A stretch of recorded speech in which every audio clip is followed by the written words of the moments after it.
Good afternoon and a happy homecoming to you Wheaton alumni out there. Alongside Dan Studebaker, I'm Rusty Lindsay. Thanks for joining us on a beautiful day at McCulley Stadium. The sun is out, temperatures in the mid to high 70s. You can't ask for anything better when it comes to fall football today. And we've got the Wheaton Thunder ranked 5th in the country in this week's D3Football.com poll, hosting the Vikings of Augustana, making their way east on Interstate 88 today.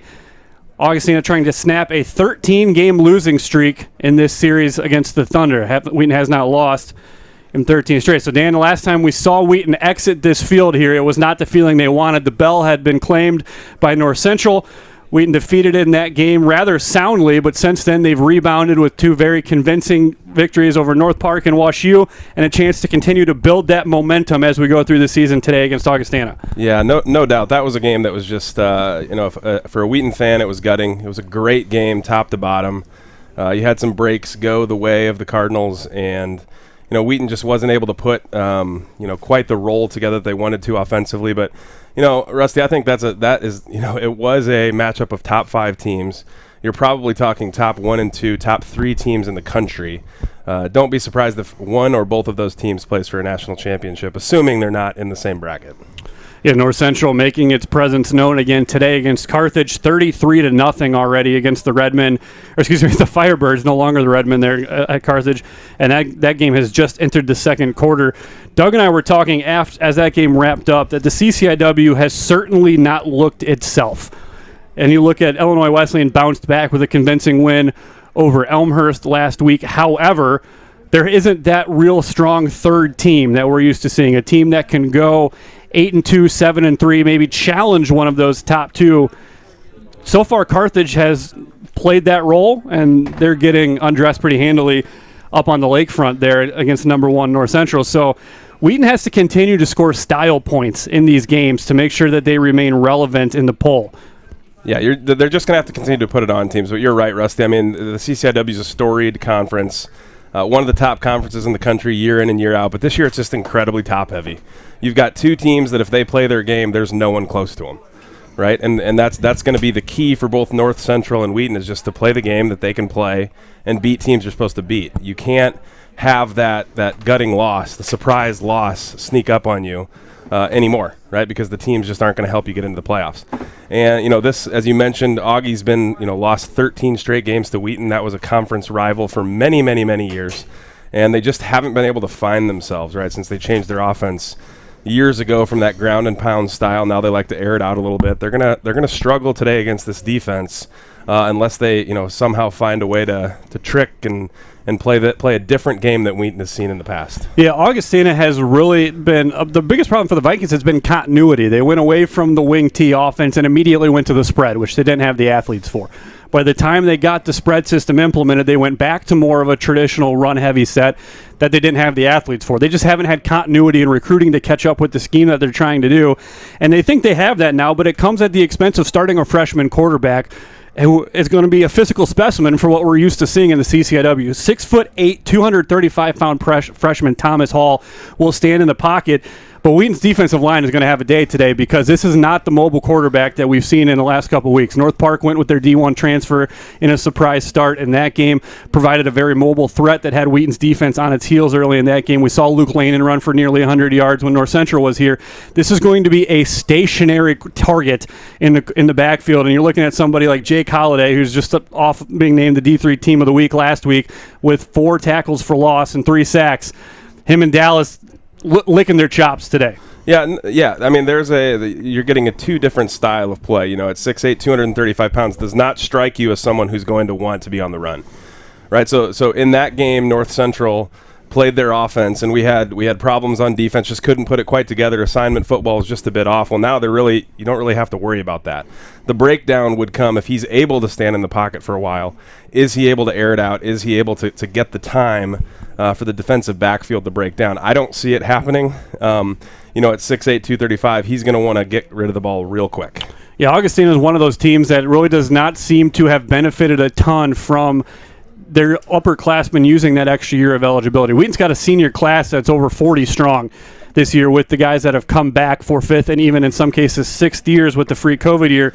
Augustana just doesn't have that experience. They start a freshman on the offensive line and tight end. They have one senior starter on offense and three on defense, along with two starting freshmen in the secondary. So this is an Augustana team that just doesn't have the experience that we're used to seeing an Augustana team have. Well, and you're also looking at, North Central was similar, right? They had a lot of experience. They had a lot of guys come back for their fifth and, or sixth year, depending on how you look at it. That's because they're two very successful teams that have a chance to make deep runs in the playoffs. Whereas if you're an Augustana team, you've struggled to put wins on the board in recent years.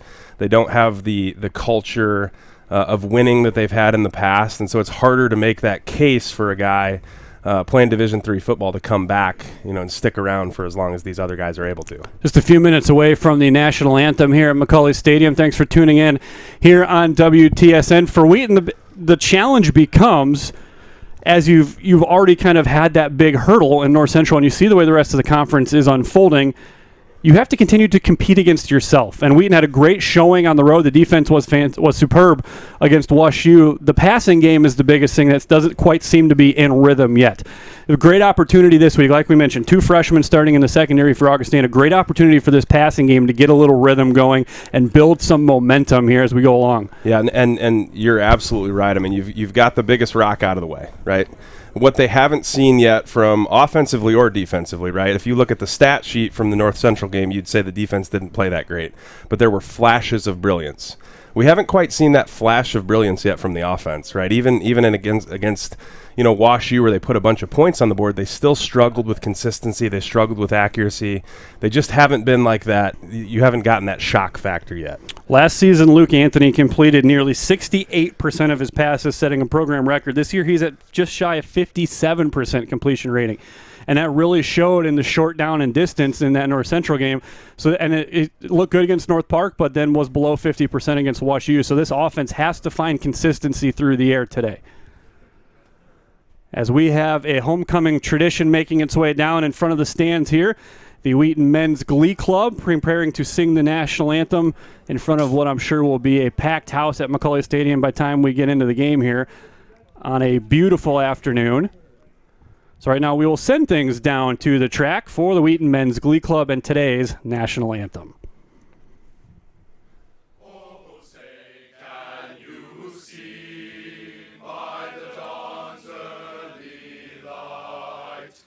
So proudly we hailed at the twilight's last gleaming, whose broad stripes and bright stars through the perilous fight o'er the ramparts we watched were so gallantly streaming, and the rocket's red glare, the bombs bursting in air, gave proof through the night that our flag was still there.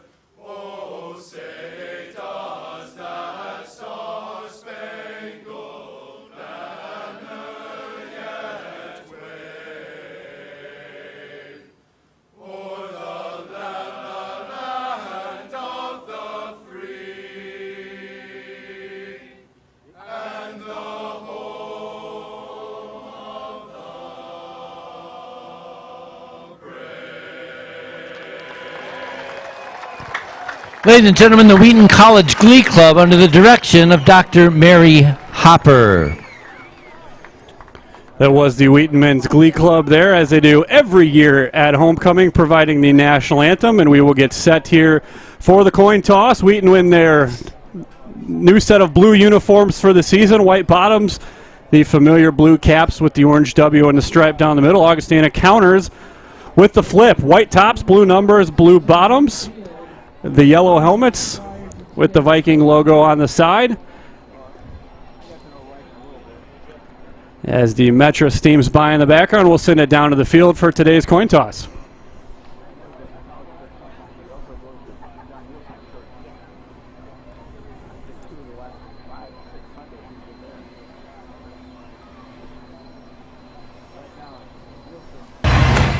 Augustana, you're the visitors. We're going to use a silver dollar. That is the head.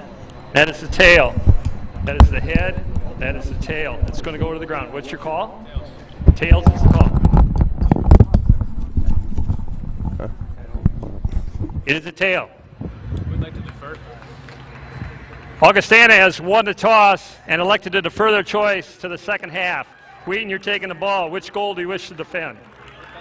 Put your backs down there, men. Wheaton's choice this half is to receive. It's a great day for football, men. Good luck. Today's referee, Floyd Sutton, with the coin toss. Wheaton will get the ball first, as we're about 2 minutes from kickoff on homecoming, and it is a very unique homecoming indeed, a long overdue homecoming. We'll have 2 classes to the Hall of Honor being inducted at halftime today. We ask that you stay with us for that, as well as a special recognition for Clarence C-Train Edwards as well. And just Dan, I know you've been talking a lot of excitement around this weekend for the football alums with the event for Coach Swider tonight, and certainly a huge number of alums. Jesse talked about it yesterday. We had a little bit of technical difficulty that we didn't get the pregame show able to be aired, but Jesse was saying there's just excitement. Chapel was packed last night. It's just one of those unique weekends for the football program. Yeah, it's this is a year. Homecoming is always an event that you get a lot of football players in town for, but this year, unlike any other, we're finally getting a chance to honor Coach Swider, who spans multiple generations. He's a defensive coordinator for a while, then became the head coach and was very successful. And we get a chance tonight to spend some time celebrating him. And reminding him of the impact that he's had on all of our lives, and players, spouses, all of us are going to be there and just speak to him, and hopefully encourage him as he heads towards retirement and continues to coach with his sons over at Wheaton Academy. Augustana will kick right to left. Little wind today, and this one will be angled towards the sideline, taken by Grodelution at the 7. He will work his way up to the numbers, and a nice return as he was pinned to the sideline. He'll get it across the 25-yard line to the 27-yard line, and we haven't seen Grodelution back on kickoff return much, but he has really anchored the punt return game lately after a couple early spats with that. So a nice job by Grodelution to set up the offense for their first time out today. Another area of the game that Wheaton really needs to tighten up is the special teams. You've had the miscues on kickoff. You got to catch the football. You got to get field position. Just secure it and get ready to go. So Luke Anthony will get his troops in line here, moving personnel all over the place. Adam Torini will split to the right side. He'll work against Nick Harper, who has 3 interceptions leading this Augustana secondary. Now Giovanni Weeks moves to the left hip of Anthony. And now back to the right hip. Wheaton offense finally getting itself where it's supposed to be with 3 on the play clock, and they will give to Weeks. Weeks cuts to the outside and will be brought down by the first guy there. Gain of a yard on the play as we look at the Augustana starters on the 4-3 front. Cole Romano, the junior defensive end, bookended on the other side by the junior Chase Tatum, who had 5.5 sacks for the Vikings in 2019. 2 senior tackles up the middle, David Mason III and Matt Payton. And then the linebackers, Brody Blackford, Josh Tim, and Tim Swanee. The corners, Nick Harper and Jordan Garulius. And the safeties, Frank Giamarusti and Johnny Breeden. Play action on second down for Anthony into the flat. That's complete to McJunkin, who is upended right at the 40, but that'll move the sticks as Burt McJunkin makes his 3rd catch of the year. And Wheaton has these advantages at the tight end spot, so it's nice to see them go to it early today. Yeah, just a quick hitter out there to McJunkin. Great plays. An oversized guy that can move and has a ton of experience, and need to get those big guys going, because that's a way to help move the offense down the field and throw defense off. Out to the 41, free play. Looked like Augustana jumped off sides. They'll hand it off to Weeks, off tackle, breaks through, has enough for what looks to be another first down. He will. I will assume Wheaton's going to decline this penalty, since it is going to be a first down on a 10-yard run by Gio Weeks, who is also coming off a D3 Team of the Week nod. Weeks 20th in the country in rushing for total yards entering play today. You've seen over the last couple of years, Rusty, where you've had the running back by committee. You've got the one guy who's got burst. You've got the one guy that can lay the wood. Since Shola left, but Weeks is one of those guys that's got that combo. He just runs with so much power and so much speed, being a state champ on the track meet. So it's just an unbelievable running style. And they will feed him again on first down. Cuts back, will power ahead to the 45, slips out of a tackle. He lost the ball. And he got pounded backwards. I'm not sure he did. Held on, he didn't. That was quite a hit Number that separated 30, him from the football Weeks right with at the the ball, and 45-yard fumble on line, the and that'll play, be the first recovered lost by the ball of the year Vikings. for Gio Weeks. Spitting out of here right here, and it got ripped out by number 44, Brody Blackford, as Weeks spun out of there. And Augustana is going to take over. They really need big plays, and they get one here early on in a short field at their own 47. Just an unfortunate, happenstance for Wheaton's offense, but this is where that sudden change, Wheaton's defense needs to come on the field and just make the statement right now. Like, you will not move the ball on us. We're not going to, this isn't going to affect our game. We'll get right back to where we started. Worth noting again, because of the blue tops, Dallas McCray wearing 56 today. He'll be in the middle with Jake Holliday, who we mentioned was a D3 Team of the Week award winner last week. Motion comes from the running back to the right hip. They will feed on first down, breaks out of a tackle, but will not get back to the line of scrimmage. Ryan Schwartz there to wrap up Jacob Brooks. And it is not Thomas Hall starting at quarterback today, as it was on the two deep. That's the sophomore Jason Grimes, wearing number 4 in the backfield for the Vikings. You almost wonder if they watch the North Central film and realize that, I don't think we're going to be able to block this interior line. We cannot keep that guy standing in the pocket. The game plan can't be that statue in the pocket. Play fake. Grimes going to roll to the near side, drops it off, and completed, and a huge hit at the 47, laying some wood, Daniel Herber, but it was completed to tag Gramp, the tight end, out into the flat. Grimes, that's just his 18th completion, as we've got a Viking down on the play.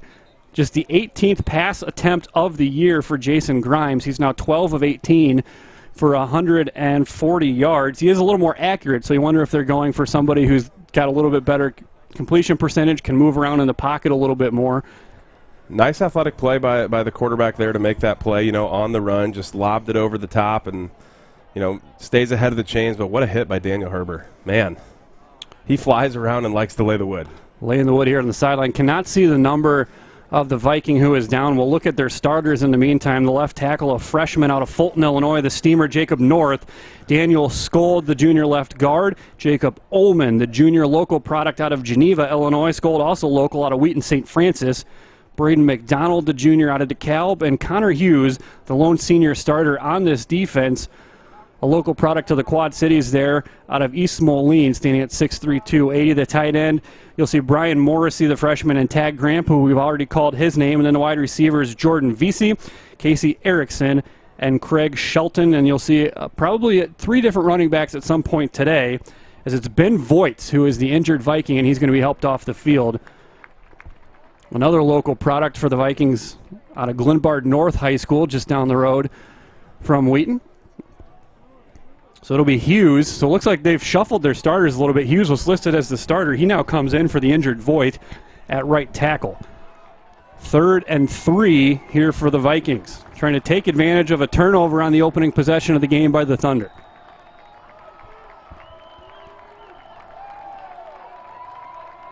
Grimes will send the man in motion, setting up trips to the right side. Wheaton backs off pre-snap. Grimes will drop back on 3, looking to the left side, has the timing route, and he threw it over the head of Craig Shelton.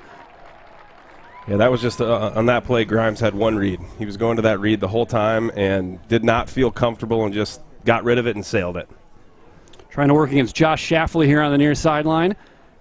And that'll bring on Justin Ware, the senior punter out of Bettendorf. You really look at Augustana's roster, they have 2 deep pockets, a lot of guys from the western suburbs and a lot of guys there from the Quad Cities. Well, traditionally, Rusty, they recruited the western side of Illinois pretty well because they all ran that same offense and they funneled into Augie. And as they've changed their offense, they've just had to morph and evolve their recruiting process. Right, well, it started at Geneseo, and then when Coach Reed moved to Augustana, that's when Augustana rolled off to 5 straight national championships. And I think it has harmed the Vikings as Western Illinois has gone away from that wing T offense. They don't have those athletes that are so ingrained in what Augustana, it was kind of a natural fill up for the Vikings, and now that you've got the spread setting up more across various pockets while some maintain that wing T look, you don't really have that natural feeder system that the Vikings used when they were that national power. Punt by Ware goes out of bounds at the 19-yard line, so Wheaton will come back out. Weeks right back out there after the turnover.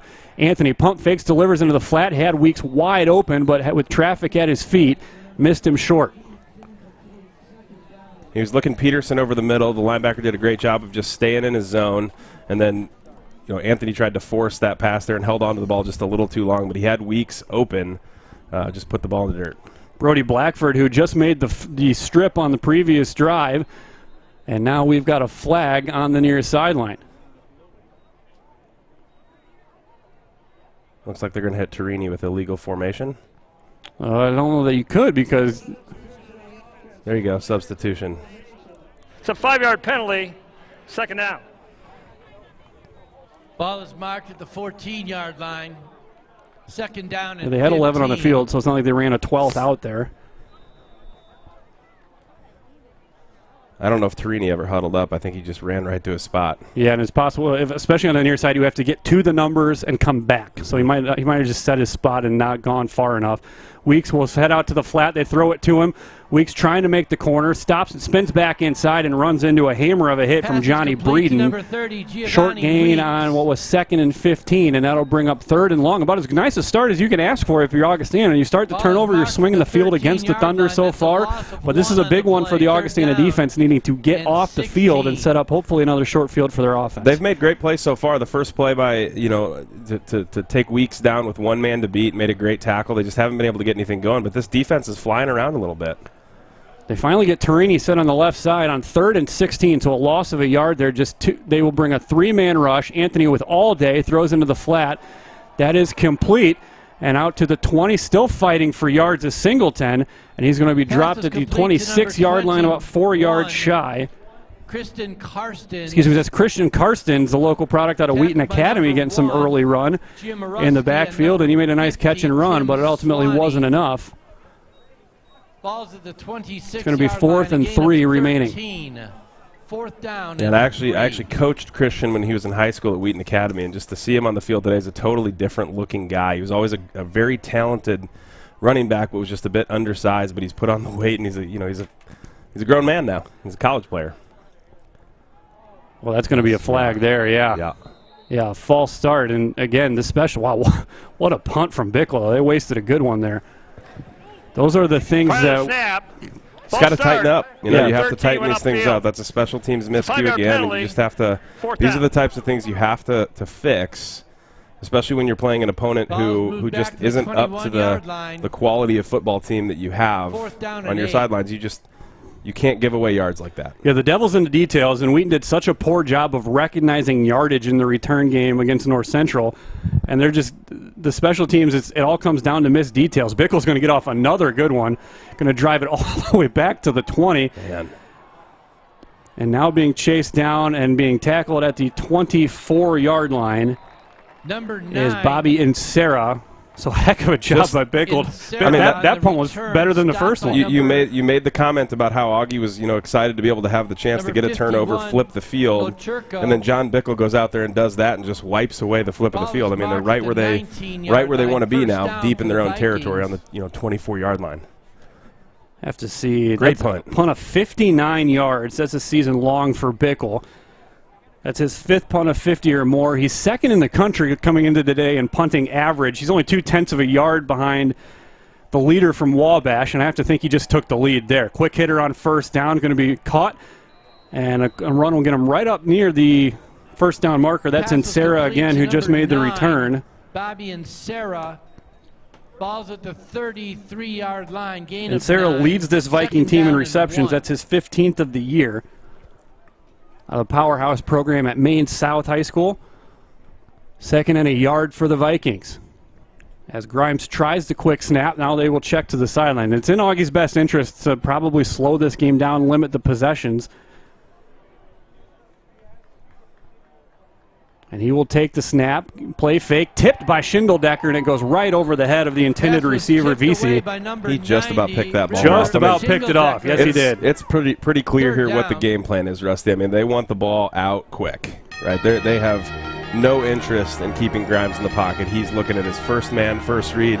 He's getting rid of it, and so far it's worked. They're just not. It's going to be tough to put something together if you don't have, options in your passing game. So now it'll take the Vikings. They'll need a yard. As Grimes with 15 on the play clock finally sends his offensive lineman down. This is a big front for the Vikings. Looks like they're going to try to power this one ahead. They will try it, and they will have just enough. He lost his footing before he got there, but I think he got enough on the dive to maybe get a half a yard more than was needed.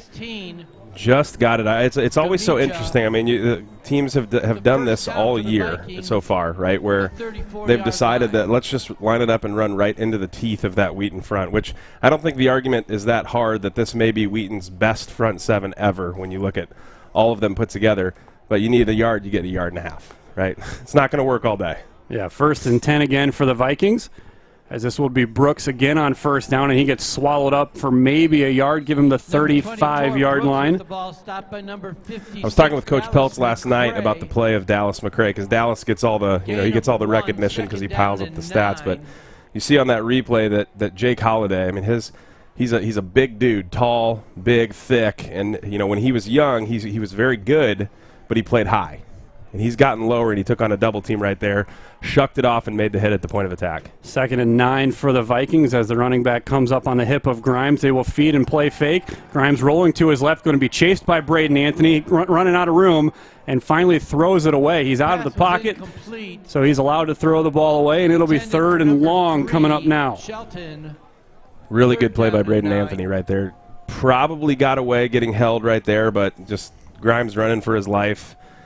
Braden Anthony in pursuit, and then there you go, Daniel Herbert coming up again, and he got rid of it quick. So a big 3rd down here as we'll see if Wheaton can take advantage of some field position. It's been a pretty sloppy start for the Thunder, especially on offense. The defense carrying the water thus far. Motion comes from Insera, trips to the left side for the Vikings, single high safety. Looking to the right as Grimes flushed out of the pocket, being chased by Holiday, and he will be shoved out by Wyatt Lee for a loss of a yard. That's technically a sack, I believe, because he didn't make the line of scrimmage. For Wyatt Lee, his 2nd sack of the season. I mean, Wyatt Lee is just one of those guys. He is everywhere on the field. His recovery is so quick. When he sees run, he just breaks at the ball as quick as anyone in the country and just runs him down and puts him out of bounds. Wyatt Lee, who led the nation in tackling at Lawrence before transferring here to Wheaton. So this will be Weir back to punt again. Grodelution sets his heels at the 25. What little wind there is blowing into the face of the punt operation for the Vikings. Wheaton brings a lot there. Couldn't quite get there, and a nice punt by Weir. Going to be fair caught, fumbled, but picked up by Grodelution. Looking for room. He's going to find some. Look out. He's got a corner. Across back to the 25, trying to get all the way out to the near side. Gets to 30, 35, and what was a mess of a play by Grodelution is going to be about a 13-yard return and a very late flag on the far side of the field. By number 2, Crawley. Not exactly sure where. There wasn't really anybody in the area. I don't know if Augustana maybe had some guys come off the sideline early thinking the play was wrapped up. But there's a very late flag that was thrown. Sits about the 36-yard line between the far hash and the numbers. As you see the return by Grodelution, a nice individual play. The receiver gave a fair catch signal. That becomes a delay of game foul. 5-yard penalty from the spot of the recovery. 1st down, Wheaton. He dropped it, right? Yeah, it's a fumble. It's a fair ball. That's a fumble. Ball is marked at the 14-yard Yeah, line. 1st down and 10 for Wheaton. He fair caught it, but he dropped it. It becomes a live ball again. Yeah. Interesting. Funny little side note on Wyatt Lee. I was talking with Coach Swider, 6 months ago or so, talking about Wyatt and his early frustrations at Wheaton because he wasn't piling up the 20 tackles a game like he did before he transferred to Wheaton. And they had to show him the film because, he fits into a defense now instead of just the one-man band. They send Gio Weeks right into the line. Not much room to run there. Gain of a yard. Wheaton's offense enters play today, leading the nation with 241 rushing yards a game. Getting a little bit of clarification from our rules expert, Doug Rothschild, that that's the correct ruling. Well, even though he drops the ball, he has to stay where he's at. And it's a dead ball when he picks it up. So 2nd and 9 from the 15-yard line. As Anthony will roll the pocket to the right side. Late blitz picked up. Nice throw to the sideline, but too high. intended for Terrell Brown, and that'll be 3rd and 9 as this offense continues to be a little out of sync. Nice blitz pickup by Weeks there. Anthony had time and a clean window, just sailed it a little high for Brown. Yeah, and you'd hope, we're, sitting here in Game 5, you would hope that, Anthony's accuracy would settle itself down a little bit. It looked like he was just he felt under duress there, but he wasn't at all. It was well blocked up. He had time. He just needs to deliver that ball on a strike. Would look for Spencer Peterson here to use a mismatch on 3rd and 9. Peterson on a delayed release goes underneath to Torini. Torini makes the catch, sprinting for the sticks, and has the first down at the 25-yard line. Adam Torini is a hard guy to catch if you're going to try to beat him to a spot. I remember talking about Adam Torini when he was a freshman. We were talking about that lack of the receiver at Wheaton that could blow the top off. He catches a fade in the end zone and runs away and breaks his collarbone. I don't know if you remember that, Rusty, but it was like we haven't had this guy in a while, and then injury. Yep. Out. Hit the big play and then was taken away, and as that's Weeks again, and he is horse collar tackled down by Cole Romano. Hand was just below the helmet. I don't know that you're going to get him for a face mask. It's one of those that looks probably a little worse than it is. Yeah, that's a legal tackle. Yeah, and you're not going to get the horse collar call too often at the line of scrimmage like that. I mean, it's just happening so fast, and he started in the front and ended up getting wrangled down, and so it looked worse than it was. Yeah, Jesse was up in arms, but watching that again, the hand stayed below the face mask, and just one of those violent football meetings at the line there. Happens all the time. Clean tackle, 2nd and 9 from the 26. Anthony back on 3. Looks across the middle all day. Dumps off into the flat for Weeks. Weeks makes the catch. Makes a man miss. Has a first down. And almost broke it loose. Finally pushed out of bounds by probably the last guy that could get him. That was Giamarusti. And another first down. Yeah, it looked like he had about a half step out of bounds, and he needed one little kick of the foot, and he's gone. So you're right there. Yep, just enough. 1st and 10 at the 41, as they will give to Weeks on the misdirection. Makes a cut inside, and he will be close to another first down, brought down at the 49-yard line. But you're starting to see that explosiveness of Geo Weeks. Looks very comfortable, and he'll get a quick breather, replaced by Singleton. And there isn't a big step down. I mean, you've got 1A and 1B in Singleton and Weeks, right, or Weeks and Singleton. The thing about watching the replay there on Weeks, he doesn't lose speed when he cuts. Right, he cuts inside, right, cuts inside the box and still gains ground as he does it. I mean, he just runs with a ton of explosion. 2nd and 2 from the 49. Good opportunity for Wheaton to take a shot, though. Give to Singleton, though. Singleton bounces off a tackle, and he will carry tacklers down inside the 45 as they cross midfield for the first time today. Set it up at the 43 as this running game getting the offense some momentum now. Yeah, and I think that's the way to get is the exact word right there, Rusty, is build that momentum with the running game. You've got big athletic dudes up front that can move.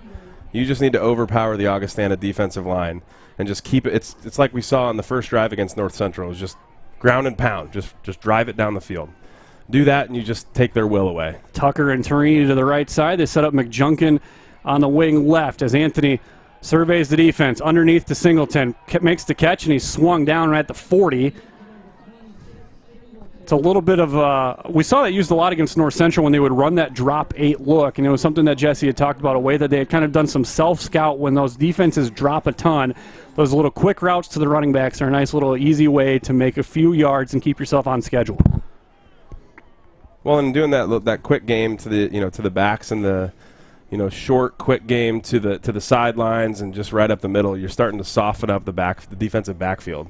Don't be surprised if you see one take the top off here shortly. Brown and Tucker right, Torini left. Should be a free play. Look like Augie jumps. Singleton will make the right at the first down gain. It looks like 7 or 8, but it should be enough to move the chains. Yeah, he's right on the stick. Yep, and they're not even going to take another look, so it'll be a first down for the Thunder at the Augustana 33-yard line. Stands have filled up quickly here at McCulley Stadium on a beautiful day for homecoming. Again, we're going to have a full house being inducted into the Hall of Honor at halftime. We're going to hit last year's induction class as well as this year's class. So there's going to be a lot of bodies out there on the track, and stay with us. We'll cover that live. 1st and 10 from the 33. Luke Anthony on a play fake. Very clean pocket. Has time. Delivers wide open and through the hands of Spencer Peterson. He might have been able to walk in for a touchdown. That was a nice ball from Anthony, and Peterson probably got his eyes upfield a little quick. That's it. I think he just tasted the end zone. That ball just has to be brought in. Hits both hands. That's a great job by Graham Wall to set that edge. Probably could have brought the ball down just a touch, but when you got a big target like that, you don't want to miss him low. Let him be caught. Yeah. Throw it up high, let him catch it on the run. Missed opportunity. That was a little bit of what we had talked about. This offense just has to find its rhythm in the passing game. Give this 2 weeks. Nope, they will play fake, go into the flat McJunkin. McJunkin behind the blocking of Torini, and he goes up and over for a first down, brought down by Nick Harper. And a nice job by Torini to make the block on the edge. That sprung him for the extra yardage to move the chains. Starting to get it going a little bit here. You see that just you take away the drop on the miscue. I mean, it's positive plays back to back to back now. Luke Anthony going to check out. Jeremiah Tucker will take the snap at quarterback here. You see Michael Gale at the tight end. Big set of wide receiver options available here with Gale and McJunkins. McJunkins in the middle of a 3 eligible set here to the near side, inside of Terrell Brown. JT going to run the option to the near side, fakes the pitch on the keeper, cuts inside of the 15, spinning, and makes his way down right at the line to gain, and I think he's got another first down. Just so elusive. Anthony checks right back in, but I like Jeremiah Tucker. I like his game. I like his style. He's got, a lot of times when you bring a guy like that in, your second quarterback, it's like Peterson a couple years ago, right, where it's like it's a run, right? Yep. It's a run 95% of the time. With Tucker, kid can throw. He's explosive. He's not afraid to hit. I mean, he's a great football player. 9 of 11 through the air so far this year. That's 82%. He's got 2 passing touchdowns. He's got 2 rushing touchdowns, and he's now over 100 yards rushing for the year. 1st and 10 from the 11. Wheaton's first trip to the red zone. Weeks on the counter. Thinks about the outside. He's going to be brought down at the 10. Running behind Peterson. And that's actually one where Augustana might have been called for a horse collar if the officials, that was in there. Tim Swanee was falling down and grabbed right on the back of the shoulder pads to pull him down. But there's enough other traffic there that probably clears that up a little bit to be a clean tackle. This is one of those drives that you need to put the ball in the end zone because it's just gutting to the Augustana defense, right? A long, sustained drive. Takes time off the clock and just moves the ball down the field. This is play number 14. Give us to Weeks. Cuts inside to the 5. And he will be down at the 3, so 3rd and a yard. And this play will stretch itself to 15 plays. That's now covered over 80 yards. And this is where I would like to see Wheaton just, don't get cute right here, right? You're 3rd and 1. You're moving the ball. Just put it in the running back's arms and let him just drive into the end zone. Weeks is the lone back with Anthony. Just over a minute left here in the first quarter. Anthony's going to pitch it outside to Weeks. Weeks makes the first guy miss. Diving for the pylon. Touchdown, Thunder. Yeah, just a super athletic play by Weeks there. Got, hit in the backfield, but able to keep his feet and lunge forward for a touchdown. That's exactly what I'm talking about, right? 16 plays. 16 plays down the field. The Augustana defense, you flip the game. Wheaton's defense had been on the field for most of the game to that point, and then you flip it over, run 16 plays, and now they're walking off the field exhausted after giving up 6 points. Yeah, I have to be curious to see the time of possession on that drive, but that was powerhouse football. As Gallagher adds the extra point, Wheaton gets its first points of the day, and a 7-0 lead for the hosts. Yeah, you started to see Luke Anthony settle in a bit there too. Felt like he was comfortable in the pocket. When they had him on the move, he delivered the ball with accuracy. He had the one drop. They got over it, kept moving the ball down the field. Just a really quality drive by Wheaton, and appears to be getting things going. The official numbers on that drive: 15 plays, 86 yards, 6 minutes and 52 seconds off the clock. That defense. Yeah, and it is warm on the turf. We were walking up here, and it doesn't feel, when you're away from the stadium, it doesn't feel that bad. You get in here, and you're on the turf. It is hot today. It's unusually warm for October 9th, but what a day for football.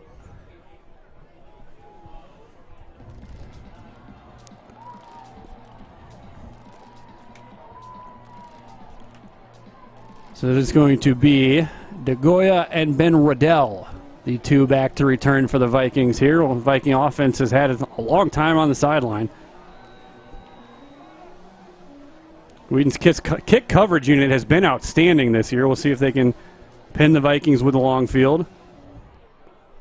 And Wheaton was offsides on the kickoff. Again, the details. This is a great kick. They're going to pin him against the sideline at the 8. They're going to tackle him out across the 20 at the 23-yard line, but the details continue to be absent for the special teams unit.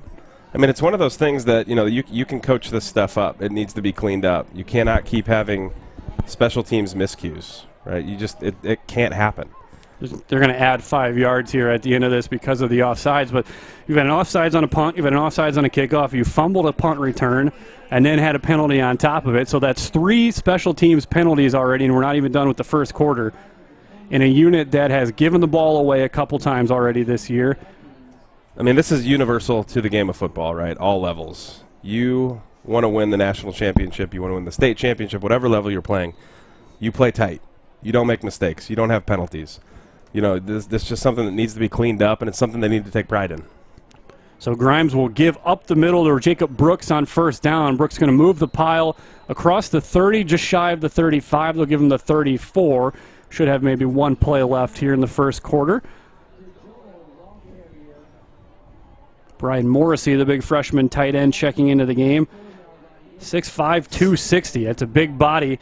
Local to the Quad Cities there. Splitting the river. He's out of Davenport, but attends Rock Island Alleman on the other side of the river. 2nd and 5 here for the Vikings. Motion will come across from Craig Shelton. So Shelton will draw Egbert in coverage. On a play fake. Grimes going to throw it looking for Shelton. One-on-one against Egbert. Bracketed coverage with Kamicha coming underneath. And it'll be 3rd and 5. Grimes took a hit, a little slow to get up there following that throw. The pocket collapsed on him right as he was getting ready to release it. And now he's going back to the turf. And there is a flag down that was blocked by the Augustana huddle there. They're going to get roughing the passer. The defense tackled the player well after the play was over. 15-yard penalty. First down. Schindeldecker, the guilty party. And again, this is a little bit, we saw some of this against North Park. And it just felt like there was the hangover effect from that North Central loss. That North Park started the game with a surprise onside kick recovery. Then they went deep right away for a touchdown.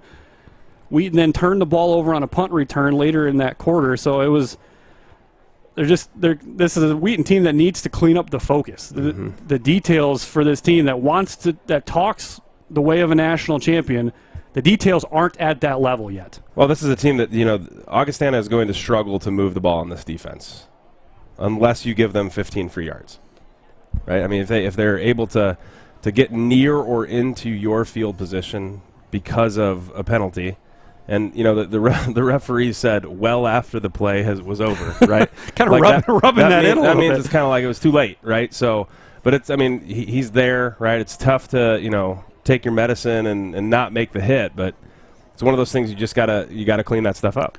Schindeldecker's a senior. I think that's probably the more disappointing thing is these mistakes are coming from seniors.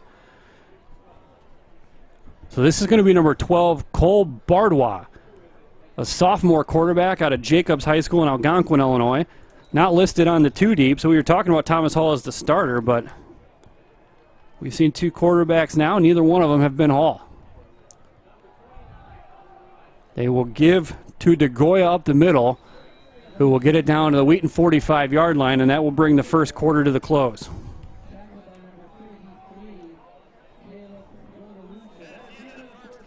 See, and when you run the counter, you see there on the replay, The end of the first quarter, the point of the counter is to get your tackle. If you get the tackles too far upfield too fast, like Dallas McRae, it's his specialty, right? He's very disruptive.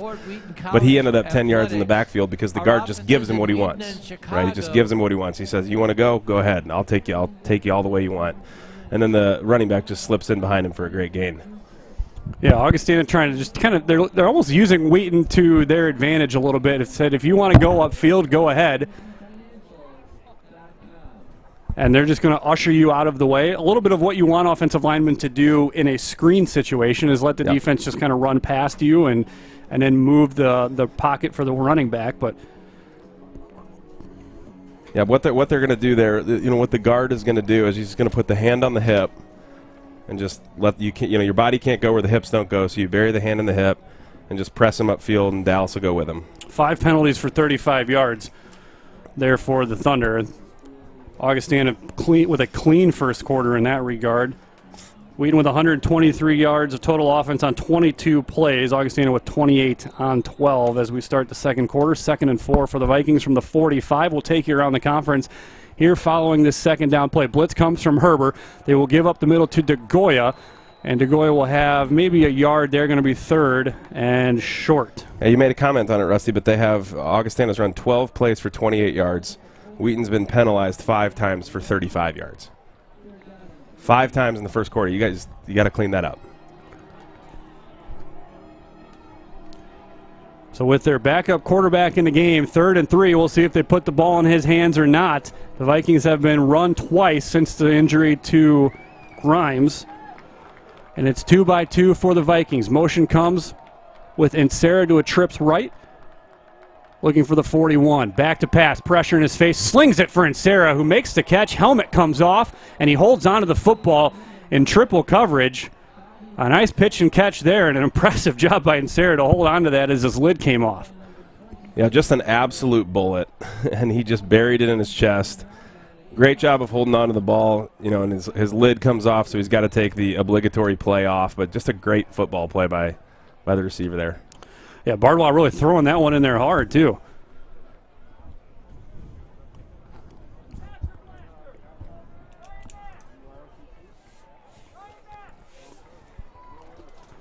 So it'll be 1st and 10 as the Vikings make it down to the Wheaton 37. Wyatt Lee's going to show a little bit of pressure here. They will bring 6. Looking to the left side. Completed. Late flag comes in right around the line of scrimmage, and I think Augustana is just going to get called for its first infraction of the game. So what would have been 2nd and short, and you're going to get Jesse Scott with a sideline warning here. Something that, in all honesty, both coaches should have been hit with the last time we were here at McCauley Stadium. The sidelines were out of control on both sides in that North Central game. 15. Personal foul, chop block, offense number 67 and number 29. That is a 15-yard penalty, remains 1st down. After the play, sideline warning on the Wheaton bench, their first sideline warning. So from that regard, as the officiating staff, great job to control the sidelines. We had multiple times where Jeff Thorne was out past the numbers. Jesse was almost out to the hash a couple times. I mean, we talked about it a few times. The officials lost control of that game in against North Central, but the sidelines especially were able to really get whatever they wanted. Well, and you said it, Rusty. It's controlling the game by the referee because the coach is going to take as much room as the referee is going to allow. Right? That's why you have guys on the sideline in Division I literally pulling coaches back. That's their job on Saturdays. So they give on the misdirection on 1st down, and they will make the catch right at midfield. So a gain of 2 for the Vikings. Going to set up 2nd and 22-ish here for Augustana.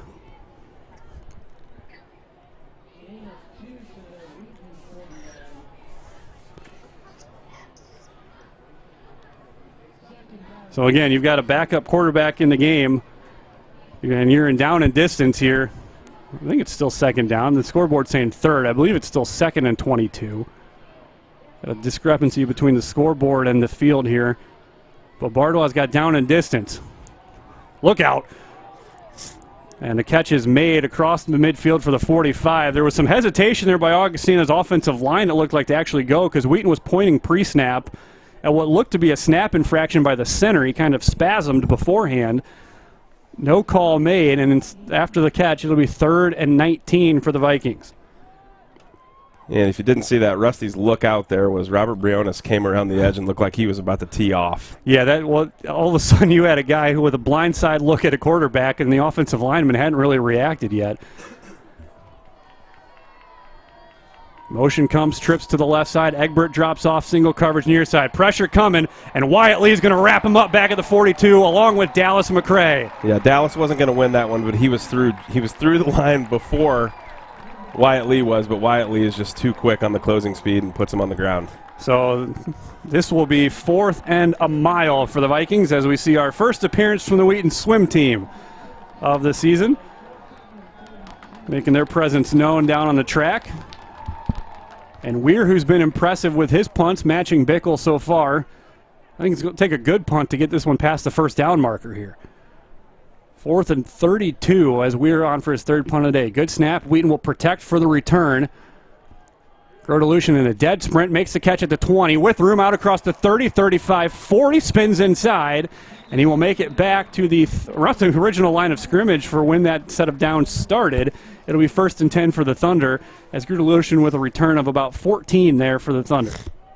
That's what you want to see from a punt returner, right? Catch the ball in stride. You know, if you're able to run up and you're sprinting by the time you catch the ball. But the most important thing is catching it, right?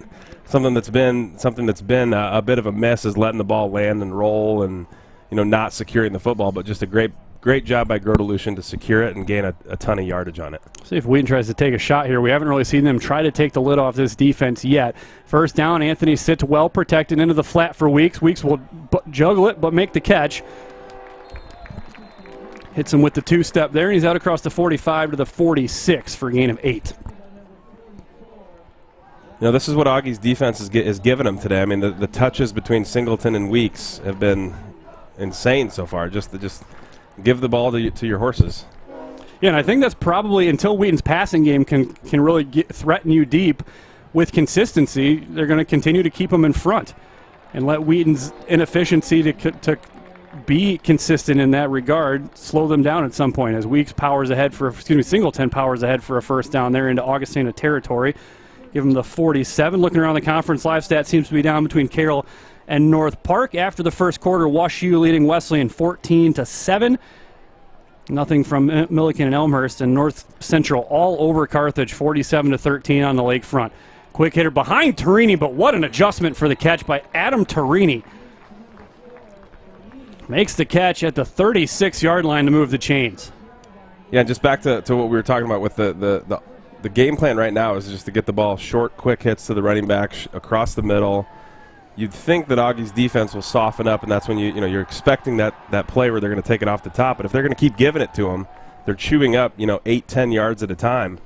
Just keep rolling it. Yeah, they're really deciding. This is kind of the boxing method of go body blow, and eventually the knockout will come. 1st and 10 from the 36 for the Thunder, as Anthony going to go pitch into the inside for Weeks.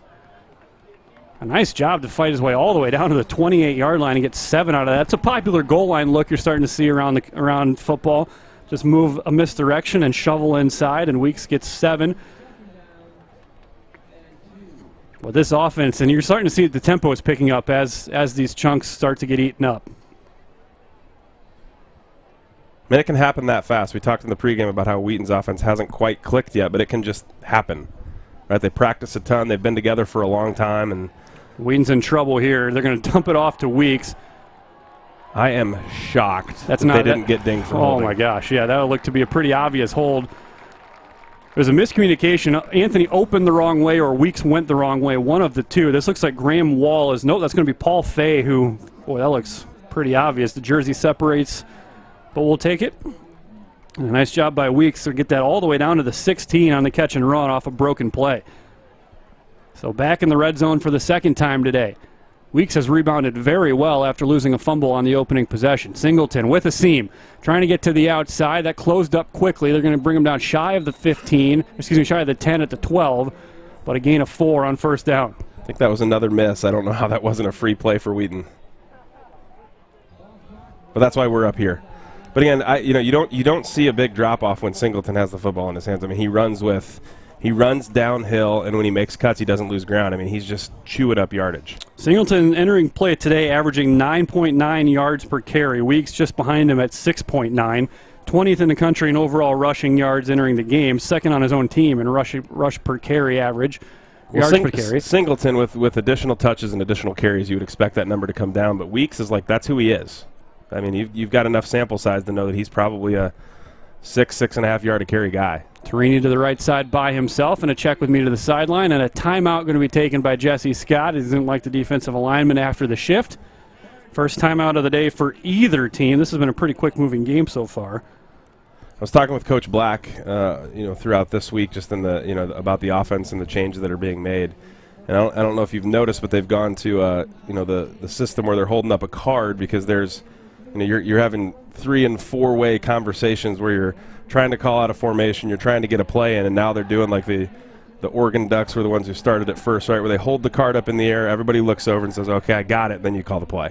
It's just quicker, tighter, right? You're kind of getting like a unfortunately the Bears offense where it's taking a long time to get the play call in, right? You're running out of time, and all of a sudden then you're off, right? Then you're off. But you're seeing the play come in quicker. They're more comfortable. Luke Anthony's throwing with more accuracy, and Wheaton's offense is starting to click a bit. Well, we saw it early on, too. Probably the first two possessions, the wide receivers were all over the place trying to get in the right place there.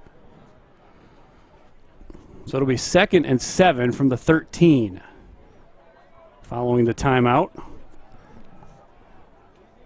Tyler Gautier to the left side along with Terrell Brown. Torini to the right. He'll draw coverage from Nick Harper. Again, Harper leads the secondary with 3 interceptions this year. Looking across the middle. Going on the wheel to Weeks. It's too high. Would have been a touchdown.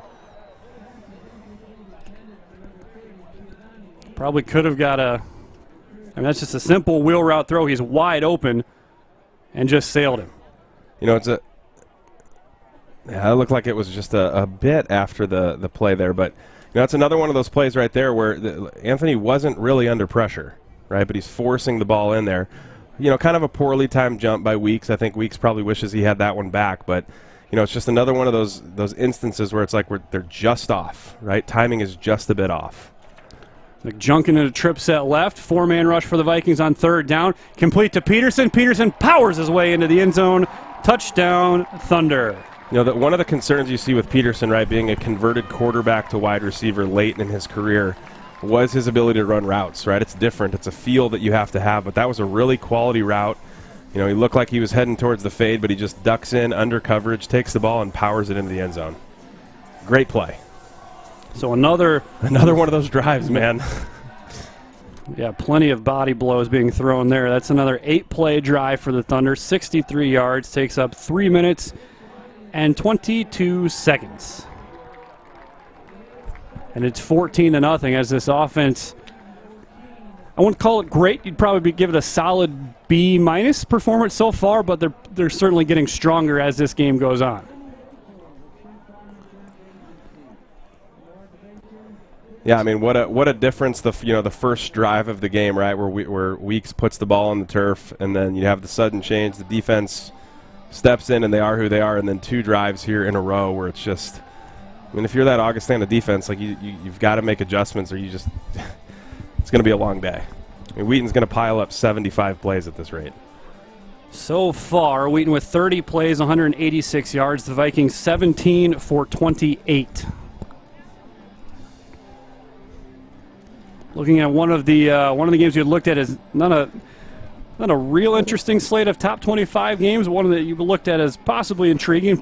The Pioneers of UW-Platteville on the road against Whitewater, but Whitewater taking care of business 23-0 in that WIAC battle. As Gallagher drives this one high, end over end, and a fair catch going to be brought in by the 12-yard line.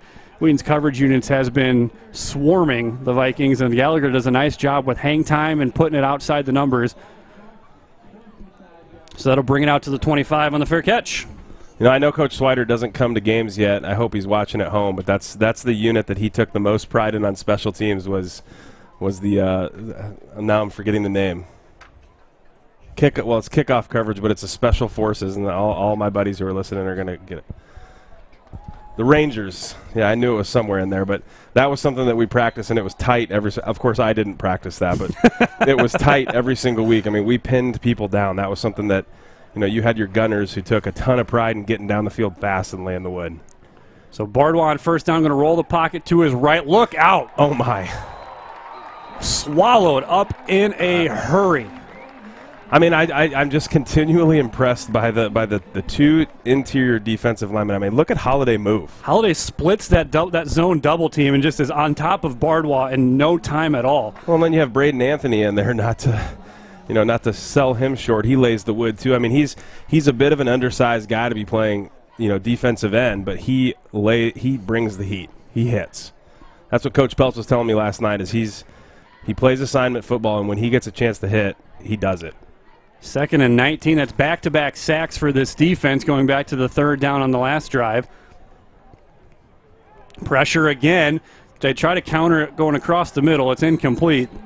And a quick 3rd down again for the Vikings here, backed all the way up to their 16. And Bardwa's only a sophomore, But his feet are awfully active back there as that Wheaton pass rush starting to get home with a little more frequency. Well, you almost wonder if he's their most gifted pocket passer. I mean, he appears to be comfortable in there, given the, even with the pressure that's coming, he's standing tall in the pocket, he's taking the hits, but, it's only a matter of time before that breaks, right, where you start to make a mistake. You force a mistake if you're Wheaton's defense. Completed his first pass on the day. He had just two attempts entering play today. Wheaton brings 3. Dallas McCray gets into his pocket right away, and that is incomplete. Gamicha with great coverage on the near sideline.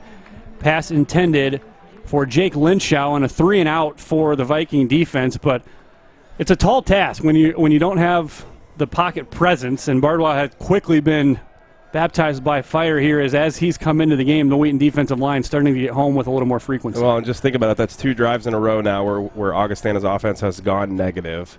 They only had 28 total yards in the first quarter, and here we are with 7:12 left in the second. They're heading towards negative territory. I mean, this defense is just swarming.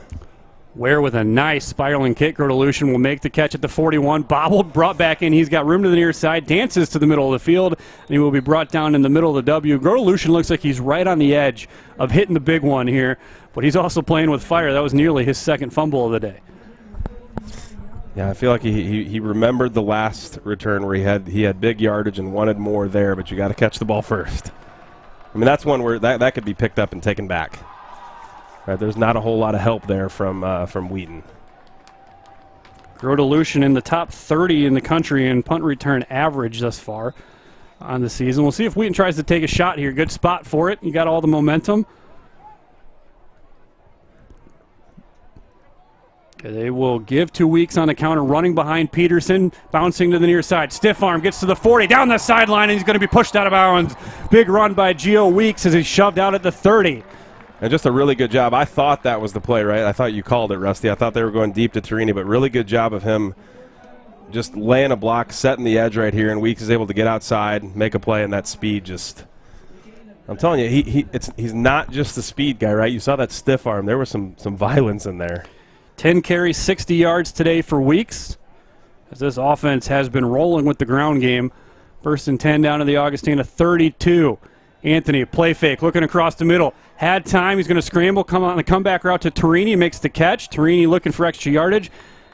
Looked like Anthony had Peterson, but he didn't quite trust the window. Right down the middle of the field, really the cover 2 beater right between the safeties, but he just didn't trust himself to drill that ball in there. Either way, it's a gain of 8. Actually, no, it's going to be a first down. They gave him the 22-yard line, so a gain of 10 for Adam Torini. That was another one of those plays, too, there. I just, Luke's trying to get rid of the ball as quickly as he can. I think you're right about Peterson. I think he was open, and Peterson Anthony felt pressure that wasn't there. And look at Singleton. Oh, he fumbled. Did the ball? It's loose in the end zone. It's going to be recovered by Torini for a touchdown. Boy, when it's going your way, it's going your way. I still think that was a T. I think he had broken the plane, which made it's still a TD. But if he doesn't, and the ball goes out of the back of the end zone. Yeah, at that point you're talking touchback. Yeah. Yep. So nice job by Torini following the ball upfield. Let's see here if he breaks the plane on the replay here, Rusty. Yeah, this is going to be a tough angle to tell from. It's going to be really close. So here he's at the 5. Yeah, nope, the ball's out. It was out. That's a great punch by the Viking defense, and that ball just turns left at the back line, and Wheaton catches a break. So Adam Torini with the rare 0 carries, 1 rushing touchdown line. And it's 21. 0 carries, 0 yards, 1 touchdown. 1 touchdown, yep. So that's 3 straight scoring drives now for the Thunder. We're going back and forth on a rules question a couple weeks ago with the lateral in the NFL and how you give fantasy points to that. Obviously, we have to argue about that because it's really important. And on the lateral, you give the yardage until the lateral, and then it moves on to the receiver carries the rest of the yards there forward. So they're asking, well, it's going to be a correction. Correction, like, nope. He gets them all. Gets them all. When he catches the ball, he gets the rest. Very efficient running game for Adam Torini, though. 0-0-6.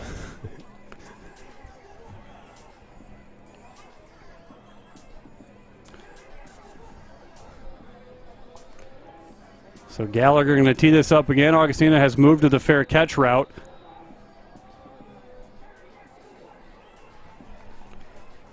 As the Thunder have really been delivering body blows for a while here. Drives this one angled to the sideline and out of bounds. And yet another special teams mistake.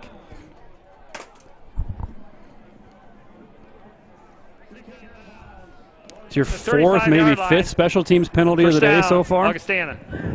A miscue for sure. I mean, that's one where they're obviously angling that way, but you just have to keep that ball in bounds. You have to make that ball catchable or kick it towards the end zone, kick it out of the end zone. Second out of bounds kick of the year for Gallagher.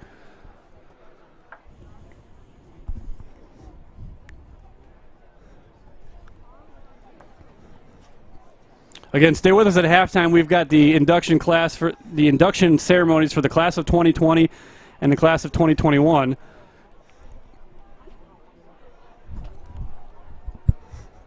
First and 10 at the 35 for Bardwa. Will give on first down to Jacob Brooks, and Dallas McCray is all over it. I will not be reached. Dallas is starting to feel it a little bit here. Yeah, I don't know. I mean, you if you're Augustana, you almost have to scheme to cut that guy. You can't. I mean, he's almost impossible to reach. Such a tall order for a guard to try to get across the face and run him down the line of scrimmage like that, especially with the speed and power of Dallas. I mean, he blew it up from the beginning. So disruptive.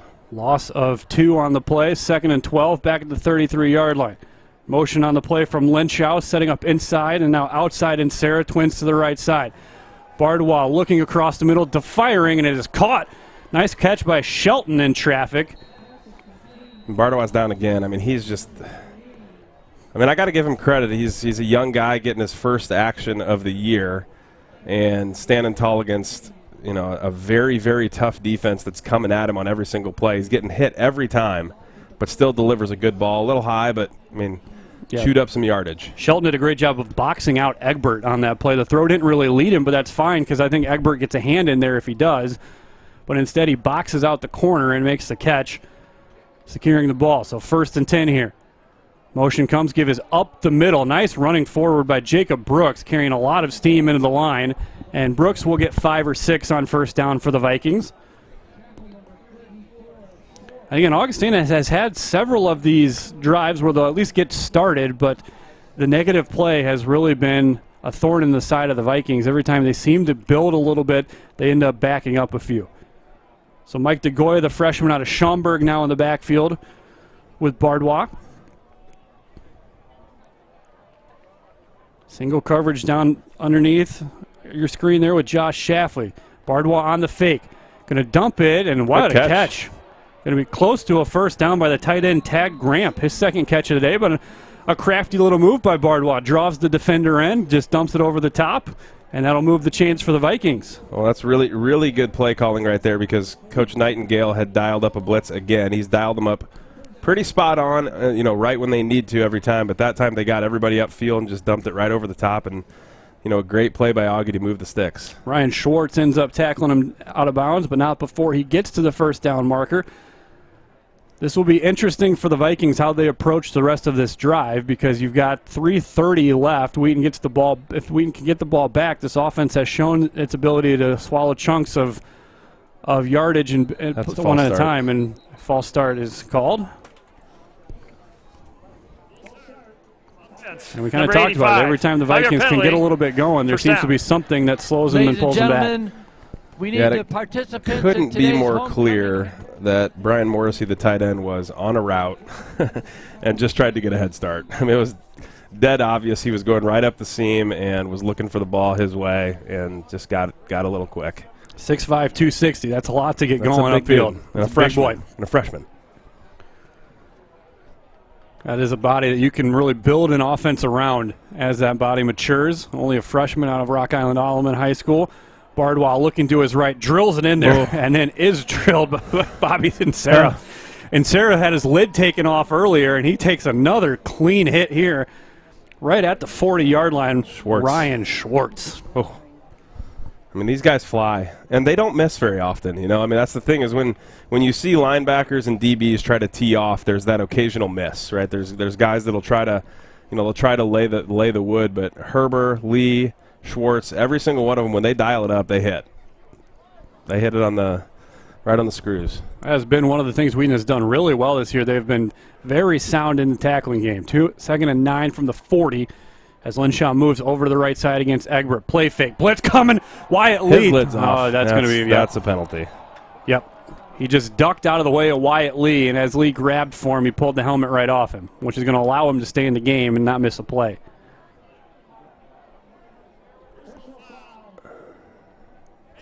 Grasping the helmet opening, number 10 of the defense. That's a previous spot foul. Actually, 15 watching yards, that again, first it down. didn't come off by the face mask. It came off because he ducked under, and Wyatt happened to hit behind his head. Yeah, Wyatt actually got past him because he ducked down, and as he was pulling through, here you're going to see it his again. hands came up. I mean, Number 12 can remain in the game because of the helmet foul. That is not. Oh, I guess maybe underneath. Yeah, he might have underneath. Yeah, You're right. he Yep. did. Yep, good call. Hard to see that where that left hand ended up, and it ended up right in the face mask to pull that off. Boy, Wyatt Lee timed it perfectly. CJ's had to be feeling pretty good about that call as soon as the ball was snapped, and then it ends up 15 forward for Augustana. 1st and 10 of the 25. This is the deepest drive into Wheaton territory. Play fake for Bardwa. Pressure coming from Schindeldecker. Going to throw into the end zone. Double coverage. It's caught. Did he get the foot down? He did not. That's a heck of a ball and catch. Complete out of the back of the end zone, intended for number 80. I mean, this is, if you see this replay here too, if we get it, but River Schindeldecker again was just he drives him into the ground, and he's lucky he didn't get one there. Here we're going to see it again. Linshaw in double coverage. The catch is clean. Boy, that's a touchdown. Unless he's bobbling the ball, that left foot is down. Yeah, and he secures it. I think that's a missed Augustana touchdown. The Vikings are going to have reason when they go back and watch the film of that. They're going to have reason to complain about that one. 2nd and 10 from the 25 as a result of the incompletion. Throwing into the flat. It is complete. That's great holding. Pursuit. However, a nice job making a play after the catch. Once again, ladies and completed gentlemen, to Ian Gorkin. And it'll be 3rd and short.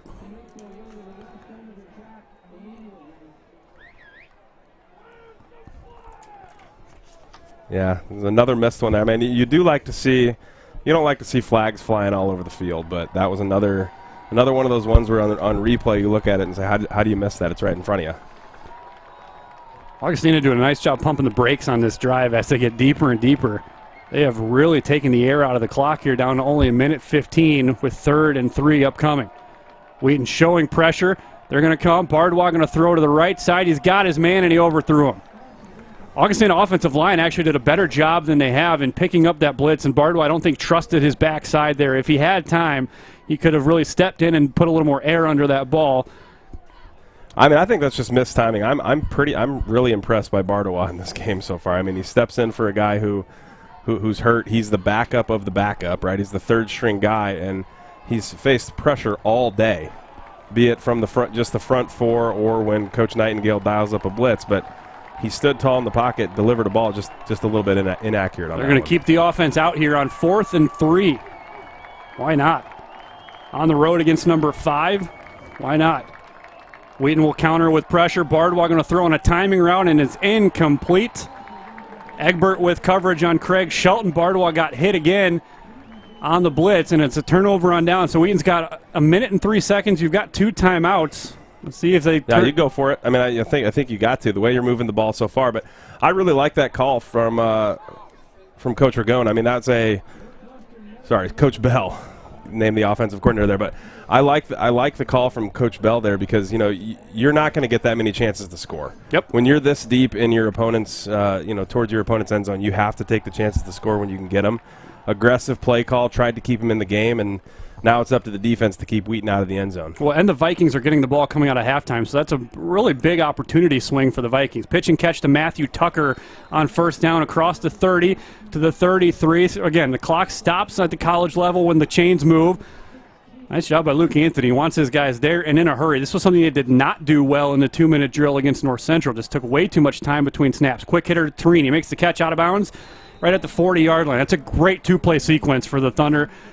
Yeah, in the college game, 49 seconds with 2 timeouts, clock stoppage on a 1st down, and when you get out of bounds. I mean, it's a long, long time.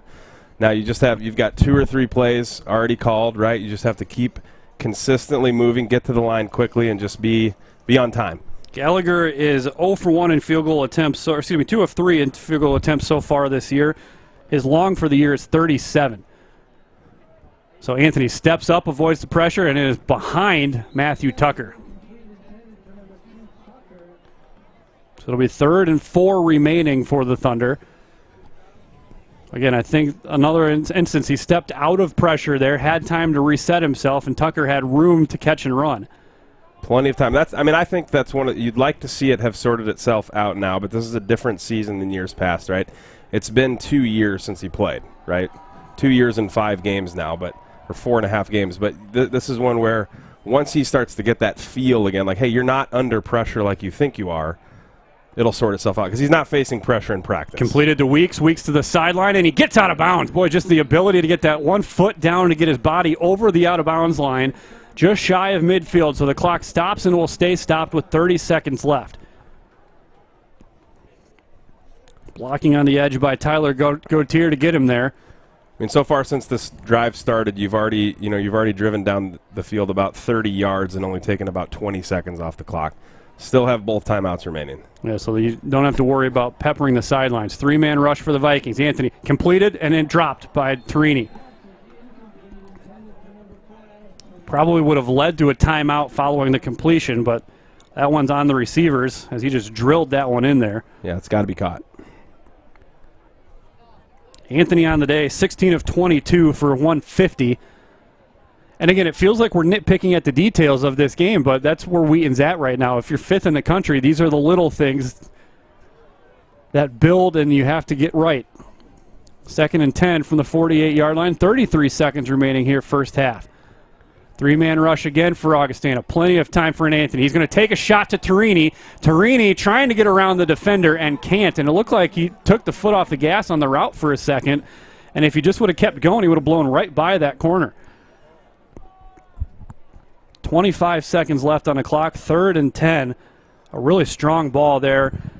I mean, these are the routes that I'd like to see more of from Wheaton's offense, right? I mean, Luke Anthony had all day, right? And when you have the ability to stand in the pocket and you're blocked up well, the receivers have chance to create space and get open.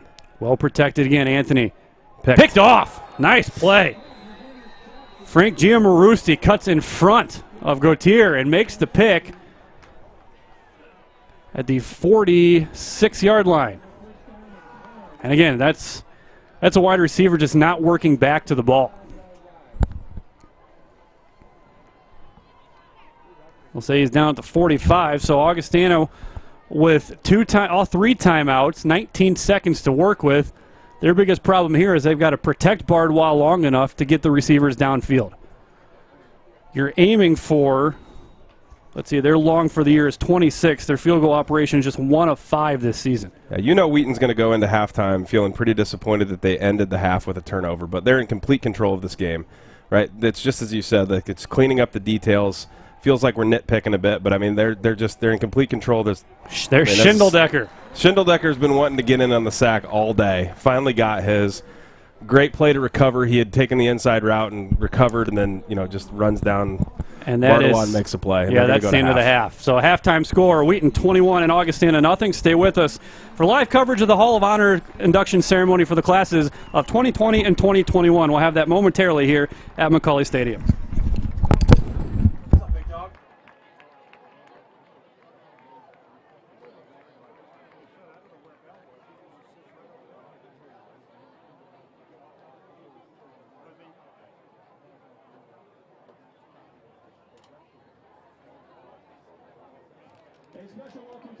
College alumni and their families that have returned to campus for homecoming weekend. Today we celebrate Wheaton College and its alumni with several recognitions. There are receptions for all of today's halftime honorees following the football game. The receptions will be held in the Krauser Sports Complex immediately following today's game. Our first recognition this afternoon is the presentation of the Wheaton College Alumni Association's Honorary Alumnus Designation. Today's honorary alumni presentation is to someone that has been synonymous with Wheaton College for more than 40 years. Nearly every Wheaton College student, staff member, and faculty member knows Clarence Edwards Jr. However, you probably know him as C-Train. At this time, President Philip Reichen and Athletics Director Julie Davis will present C-Train with several items from the Alumni Association, honoring C-Train's honorary alumnus status.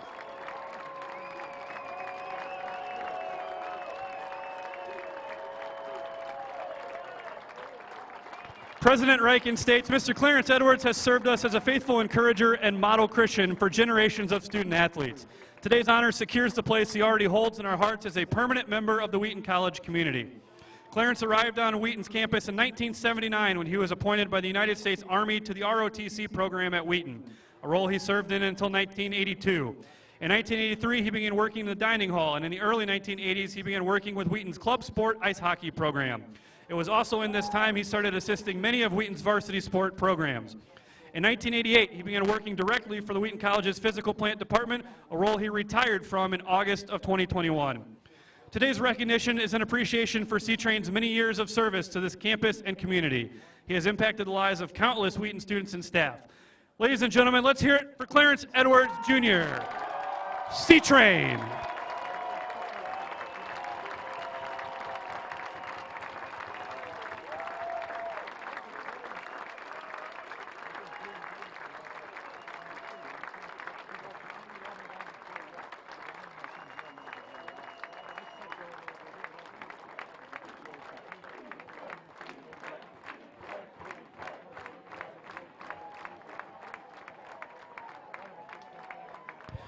Our next honoree is Pete Felsky. In June of this year, Pete retired as the head coach of the Wheaton women's soccer program, serving as its only head coach since it began in 1987. His 525 career wins is third most in NCAA Division III women's soccer history, and he guided Wheaton to Division III national championships in 2004, 2006, and 2007.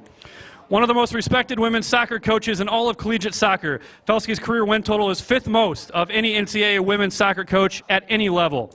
He guided Wheaton to 22 Division III tournament appearances, including 7 trips to the Final Four, 5 Division III championship game appearances, and the 3 national titles. Felsky was honored as the Division III Coach of the Year in 2004, 2006, and 2007, and he coached 4 Division III National Players of the Year. Wheaton's 2007 national championship team was perfect, with 27 wins and 0 losses.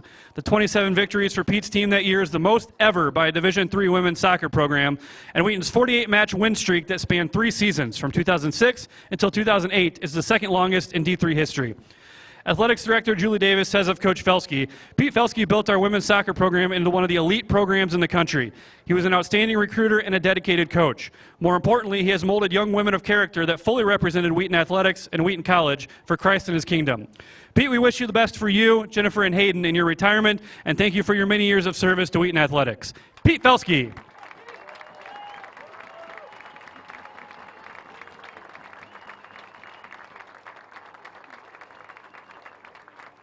And now at this time, we will recognize the 2020 and 2021 inductees into the Wheaton Athletics Hall of Honor. Due to the COVID-19 pandemic in 2020, we were unable to honor and recognize that year's Hall of Honor induction class, so this weekend we honor that group as well as this year's inductees. We will announce all of the inductees by sport with their respective head coach joining those in attendance, as well as President Reichen and Athletics Director Julie Davis. You can find more information on our inductees on the insert to today's game program or on the Wheaton Athletics website. Our first group of inductees represent Wheaton women's soccer and are joined by their head coach, Pete Felsky. From the 2021 induction class, we have Jen Binger-Bork, a 2006 graduate of Wheaton. Jen Binger earned Division III All-American recognition in her junior and senior seasons with the Thunder. The forward was a third-team All-American in 2004, helping lead Wheaton to its first NCAA Division III women's soccer championship. She was a first-team All-American as a senior in 2005. The CCIW coaches recognized Binger as the Conference Player of the Year in both 2004 and 2005. Jen Binger-Bork. Our next honoree is from the 2020 induction class, Jessica Elson Peterson. A 2005 graduate of Wheaton, Jessica Elson represented Wheaton at the highest levels in Division III in both soccer and track and field. In 2004, she was named the Division III Women's Soccer Player of the Year, leading Wheaton to the 2004 National Championship, where she was named the Outstanding Defensive Player of the National Tournament. A 3-time team captain in soccer, she was named the 2002 CCIW Player of the Year and earned all-conference all 4 seasons. Jessica qualified for the 2005 NCAA Division III Outdoor Track Championships in the 800-meter run, placing 9th. On the track, she was a 4-time CCIW champion, winning 3 titles in the 800-meter run and 1 in the 1,500-meter run. Jessica Elson Peterson. Next, we have Sarah Johnson Meyer, a 2005 Wheaton graduate from the 2020 induction class. Sarah Johnson earned all CCIW recognition in each of her 3 seasons at Wheaton. As a junior in 2003, she was named the CCIW's Player of the Year. She was a first-team all-region selection in her junior and senior seasons. As a team captain, she helped lead Wheaton to the 2004 Division III championship with 18 goals and 8 assists. At the time of her graduation, Sarah's 50 career goals ranked 3rd on Wheaton's all-time goal-scoring list. Sarah Johnson Meyer. Katie Hawkins-Welty from the 2020 induction class is unable to attend today. A 1999 graduate of Wheaton, Katie Hawkins was Wheaton's first 4-time all-region player. A 4-time all-CCIW first-team pick, she was named the Conference Player of the Year in 1995 and 1998. At the time of her graduation, Hawkins was Wheaton's all-time leader in career goals. Katie Hawkins-Welty.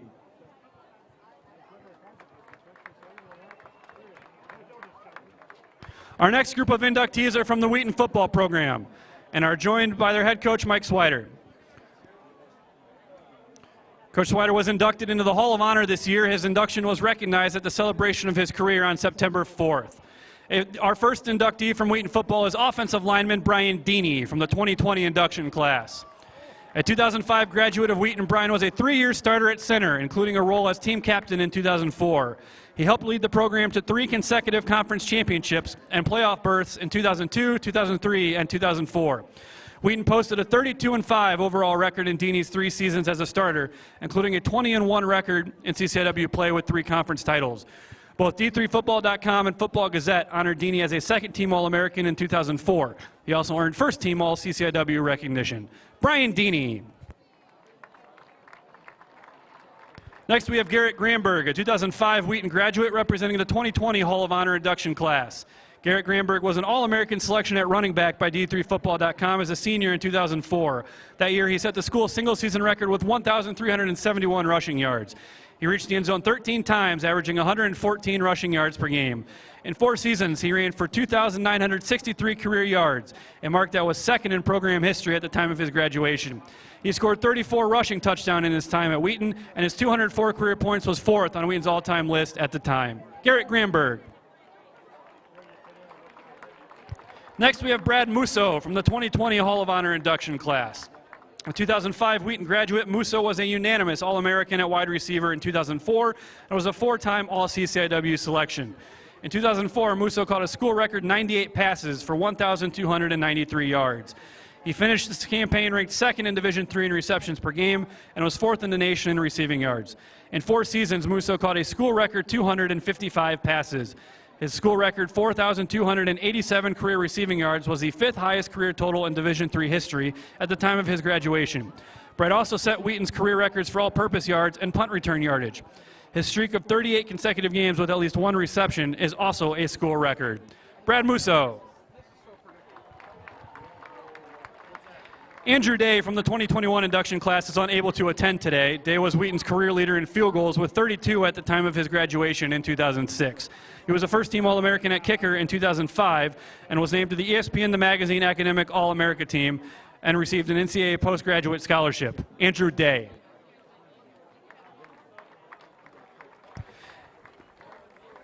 Next, we honor Wheaton women's and men's track and field, represented on the track by head coach Scott Bradley. And our next honoree is Audrey Booth Caslin from the 2021 Hall of Honor induction class.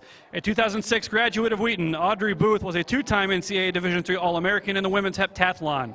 She also won 3 CCIW championships in the heptathlon. As a sophomore in 2004, Audrey earned her first All-America recognition, finishing 8th with 4,491 points. At the 2006 Division III Track and Field Championship, she scored 4,626 points in the heptathlon, finishing 8th to earn her 2nd career All-American honor. Audrey Booth Caslin. Our next honoree, Will Lingle, is a 2006 Wheaton graduate from the men's track and field program and unable to attend today. A member of the 2021 induction class, Will earned All-America recognition as a Thunder freshman in 2003 with a 5th place finish in nationals in the men's 800-meter run. Will Lingle. Our next honorees come from the Wheaton men's and women's swimming program and are joined by their head coach, John Lederhaus. A 2006 Wheaton graduate, Tyler Doubelbauer, is a member of the 2021 induction class. Tyler was a 7-time Division III All-American, earning the honor in the 200-yard individual medley 3 times. He was a 3-time All-American in the 200-yard backstroke, and he also earned All-American in the 100-yard backstroke, 200-yard medley relay, and 400-yard medley relay. When he graduated in 2006, his 200-yard backstroke mark was the 3rd fastest time in Division III history. Tyler Doubelbauer.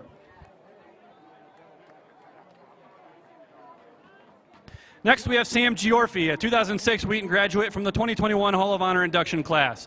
Sam earned multiple All-America honors in the pool. Individually, he earned his All-America honors in the 50-yard freestyle and 100-yard freestyle.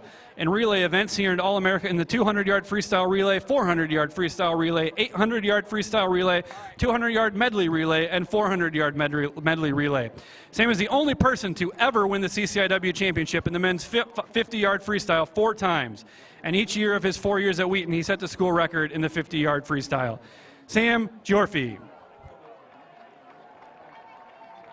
Our next honoree, Grace Johnson-Bennis, is unable to attend. A 2005 Wheaton graduate, Grace Johnson earned 6 All-America awards for the Thunder women's swim team. She was an All-American in the 100-yard butterfly, 200-yard individual medley, and 200-yard butterfly, as well as 3 different relay events. Grace Johnson-Bennis. Our next honoree is a member of the 2021 Hall of Honor induction class. Michelle Anderson Rosa of the varsity Wheaton women's water polo team is joined by her head coach, John Lederhaus. A 2006 Wheaton graduate, Michelle Anderson was the first Wheaton women's water polo player to earn All-America recognition. She was the program's all-time leading goal scorer with 216 career goals. She earned honorable mention All-America recognition as a junior and was a second-team All-American in 2006. She was named to the 2006 ESPN Magazine Academic All-America team. Michelle Anderson Rosa. Our final inductee is from the 2021 Hall of Honor induction class. A 2006 Wheaton graduate, Elizabeth McClellan Lindquist.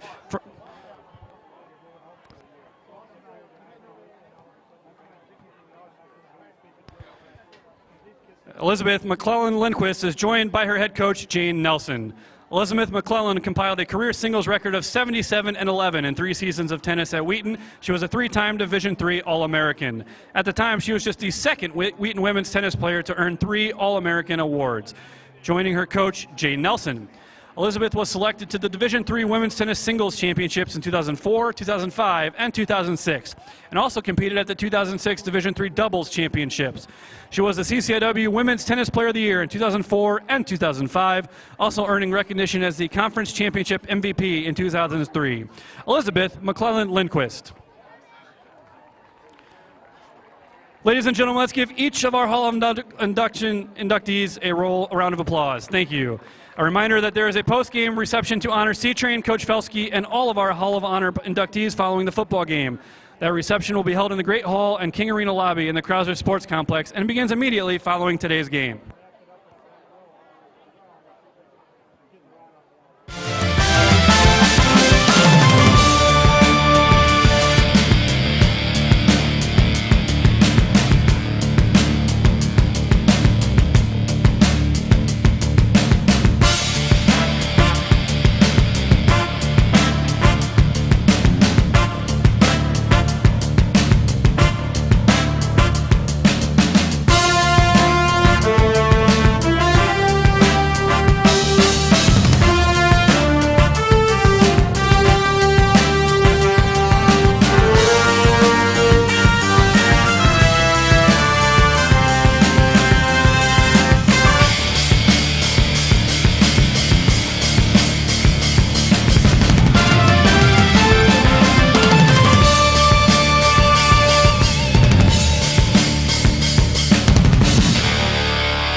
Hello, my name is Phil Reich, and I'm the president of Wheaton College, and I love the fact that you are checking out Wheaton College. This could be just the right place for you to grow. Grow in the use of your mind. Grow in the heart that God has given you for the needs of the world. Here are a few things that I'd love for you to know about a Wheaton education. It is Christ-centered from beginning to end. There's not one place you can go on our campus, not a classroom, not a student organization, not an athletics field, not a music performance area, not a dining hall, not a dorm room, where Jesus Christ is not known and acknowledged as Lord.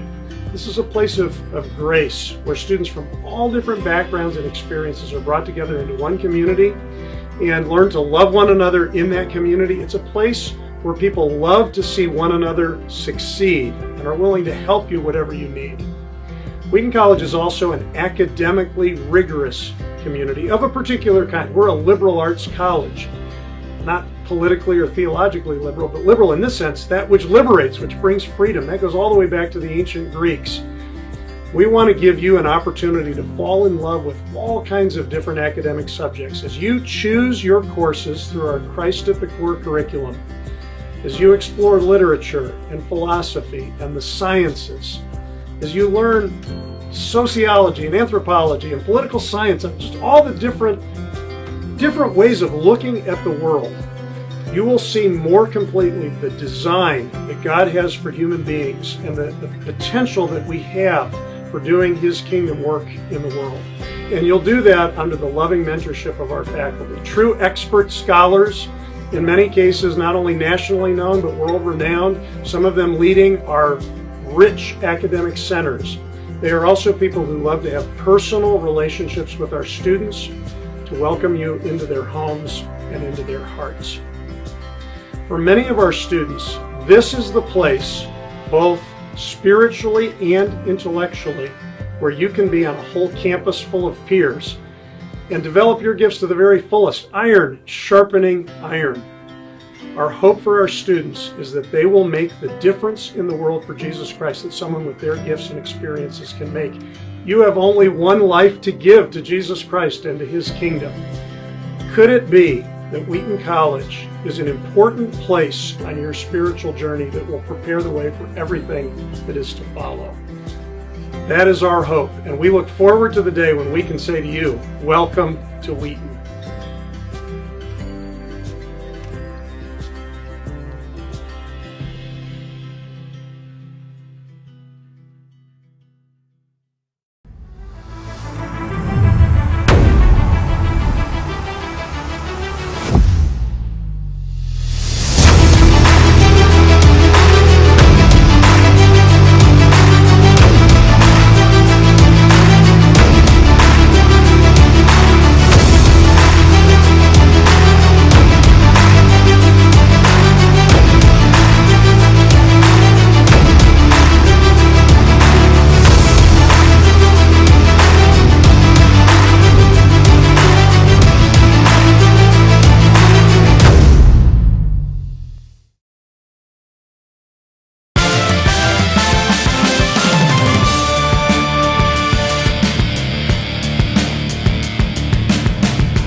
Kickoff goes through the end zone for a touchback.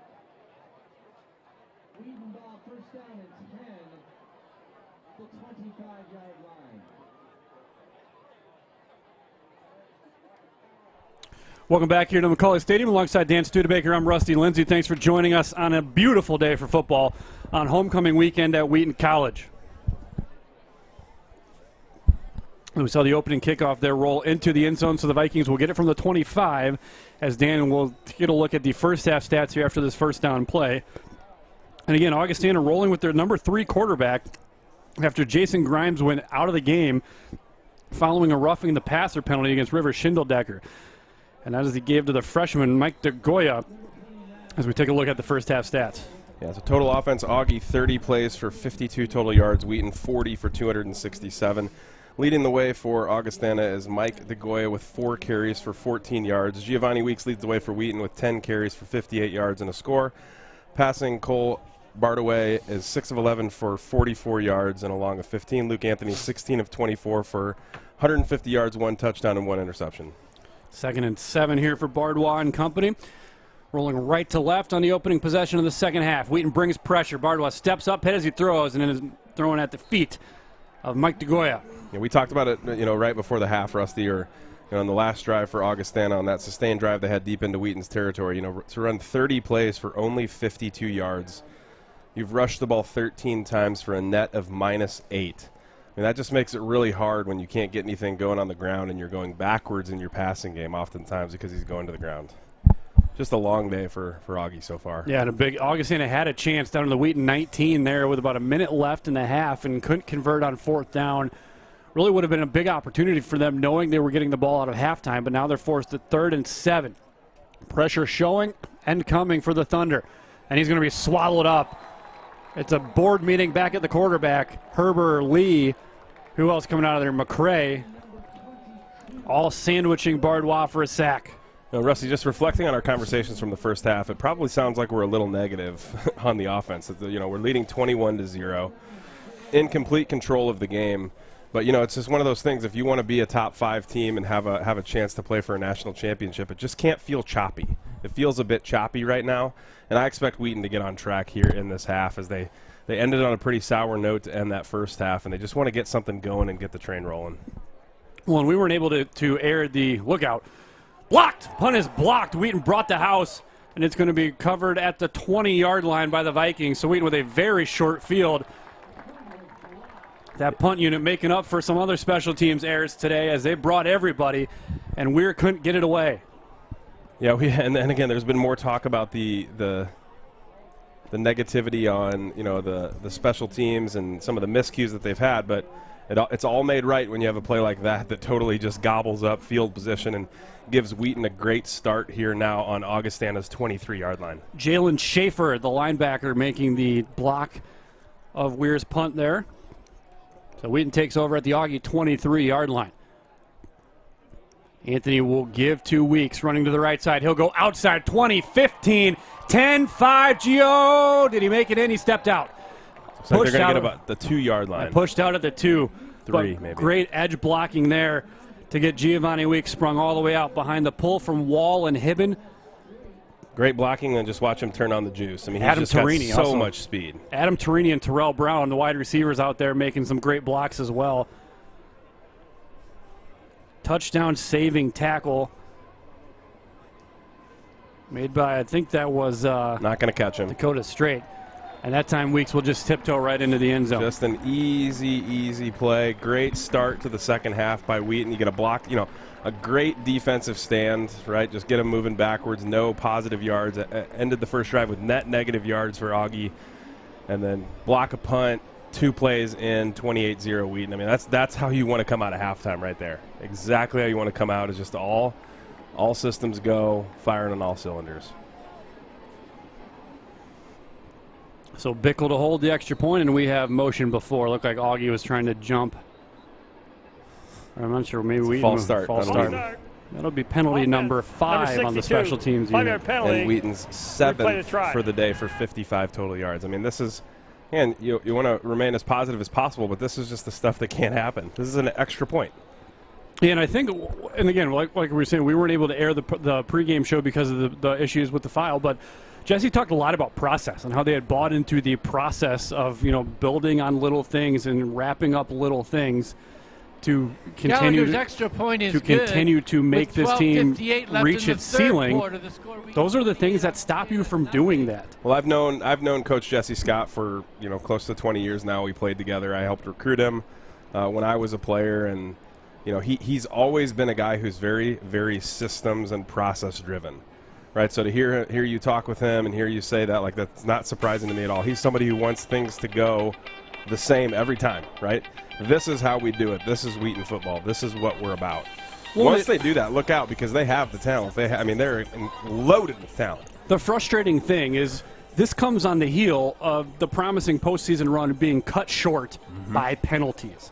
You really look at that sequence at the end of the play, at the end of that St. John's game, penalty that forced the long extra point, penalty that didn't get you the roughing the kicker call back to the 3-yard line, 2 missed extra points. Those are the details that really stopped Wheaton's run for national championship in 2019, and so it's a little surprising that we continue to see all of these penalties and little details prop up with the team that has so much experience from that run. Yeah, who knows what would have happened, right? But a team that you had beaten pretty soundly in the regular season, and a team that you had their number, goes on to win the national title in your conference. But it's like you mentioned, you know, like we were talking before, they've got talent to burn. They've got tons of guys that can step up and play at a really high level. It's just these little tiny things, like who knows when, you know, we talk about hidden yardage, we talk about things like that. Who knows when this stuff's going to really matter, right? It doesn't in a 28-0 game, but if it's not important in a 28-0 game, you're never going to get it right when it matters. The accumulation of little things is no little thing, and that's what Wheaton's got to really embrace here in the second half. Did a great job, special teams-wise, getting the block punt, only to turn around with a penalty on the extra point. So 1st and 10 for the Vikings from the 25. Look out, here comes Dallas, and Bardwell's going to throw it off on the screen. Schwartz gets around the block, and the running back going to be swallowed up for a gain of 4 there. And Bardwell's hurt now. Dallas McCray got to him. Now he's getting up. But that's a design play. I mean, they wanted the defensive line in the backfield and threw that down, right? But when you have a defensive front with the speed and explosion of Wheaton, you got to get rid of that ball quicker than you want to, or suffer the consequences. And he did. Building this out a little bit further, you only travel with 58 players. You're down to your number 3 quarterback already. The question becomes, if Bardwell's banged up, we have to assume there's a reason we haven't seen Thomas Hall. Who's left? Did they bring a 4th quarterback becomes the question at that point. 2nd and 6 from the 29-yard line. Bardwell on a play fake, going to throw another screen, just a tunnel screen into the middle. It's complete. He's gonna get the first down. He would have been short, but momentum, you know, when you have pursuing defense coming in the opposite direction, you're going to get that first down. I mean, they gave him an extra 3 just because the oomph of the pile. And right there he's short, but then here comes Dallas. Dallas doesn't do anything Here comes the 2D tackles with about 600 pounds of force behind them, and they're going 3 yards for a first down. So just a 1st and 10 up to the 36 for the Vikings.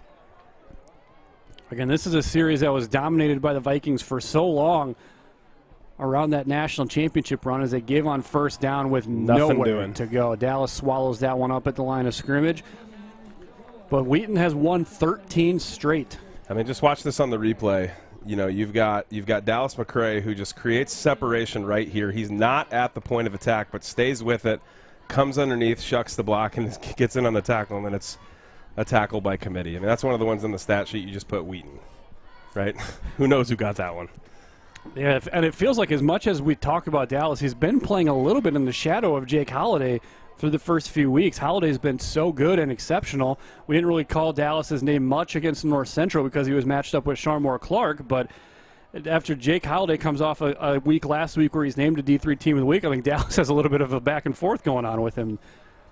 Look out, Herbert coming off the edge. Bardwell with another huge hit. The ball's out, and Augie recovered. Just got, again, another one of those plays we talked about where Ryan Schwartz hits him on the screws, pops the ball out, and luckily for Augie, there's a receiver there to recover. But again, I mean, they just don't miss, right? But again, one of those things to your point about Jake kind of coming out. He hasn't come out of nowhere. He's always been an incredibly effective defensive lineman. He's a two-gap player. You can't run through him. But one of the reasons you don't talk about Dallas as much as we used to is because it's what you come to expect from him, right? You come to expect him to be all over the place and disruptive in the backfield and collecting sacks. I mean, he's just an elite defensive lineman. Both of them are. Bardwell against pressure, and he threw it behind. He didn't have any time to step up. And hit again. I mean, Again, you got to give credit to Bardois. I mean, he's doing a great job for a young guy who probably didn't expect to be playing today. You know, he was ready, but he's doing a great job of standing in the pocket amidst being hit on almost every play. Yeah, at some point there almost needs to be almost need to look at your offensive line as a head coach and say, listen, we got to be able to make it through today with a quarterback intact. Because I'm not sure how many more times Bardois, who's been slow to get up the last few hits, I don't know how many more of these he can take. This will be Grotelution from the 22-yard line, angling to the right side, comes right up the middle, and he will get it to the 33-yard line. Well, it's one of those things when you have a defense that's they've pinned their ears back, right? They're coming straight downhill at you. I'm surprised Augie hasn't thrown any sort of scheme of getting the guys on the ground and cutting them. You know, I think they tried to on a play that ended up being a personal foul, 15-yard, chop block. But I'm surprised they're not trying to get, the big dudes in the middle on the ground quicker. Yeah, elsewhere around the conference, Carroll leading North Park 21-0. WashU leading Illinois Wesleyan 21-14. Elmhurst 7-0 over Milliken. And North Central all over Carthage 54-13 up on the lakefront. As that's a 7-yard run by Luke Anthony on first down. But again, it was one of those things that I think went probably a little overshadowed with the way that North Central game went. This offensive line's been terrific in pass protection this they've year. been great.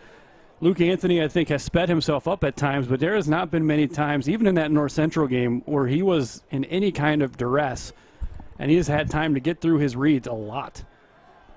Well, that's why I'm just a bit surprised. I've commented a couple times already today. He hasn't really been in trouble at all today. And I think he's starting to settle in. He's starting to go through his progressions a little more naturally instead of getting through them quickly and trying to force the ball out. And that's when you can start to open up the playbook, right, is when you start to see things happen as they should. Yeah, Wheaton's allowed 1 sack so far this season, and that was to Peyton Estes against North Park. And Estes, the number 3 quarterback. Anthony going to take the shot. He's got Terrell Brown wide open. It is caught. Carrying to the 10, trying to get his way into the end zone, and Terrell Brown couldn't quite carry him all the way in. But a huge play from Anthony to Terrell Brown down the left sideline. And Wheaton wants to go fast here. They want to get – Augustana's got a player down. But Wheaton wanted to get to the line and go fast.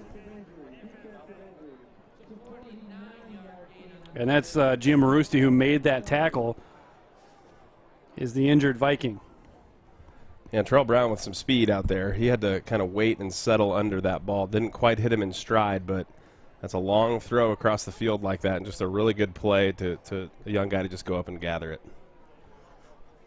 So with 8:56 left here in the third quarter, we will take a break for an injury. We mentioned that North Central scored Luke Lane in 18 of 25 for 353 against the Firebirds up in Kenosha. Again, it just continues to look like there isn't that traditional number 3 team in the CCIW. I think Carthage had come up with a couple of results following the Whitewater loss to open the season that had made them think that they could position themselves as that. I think we all thought that the question coming into this season was, how does North Central replace Brock Redder? Well, question's been answered. The kid can play. I mean, he came into Wheaton, in his first game against the top opponent, right? As well, he'd had some experience, a great high school football player, but comes in and just plays his game. Wasn't afraid, no head games, just came in and played his game and dominated. And he's doing it consistently now. Gio Marusti helped off. It has not been a very tantalizing spread of top 25 games today. We looked at Platteville against Whitewater as maybe being one that could provide some intrigue, but it's 44-7 Whitewater at halftime.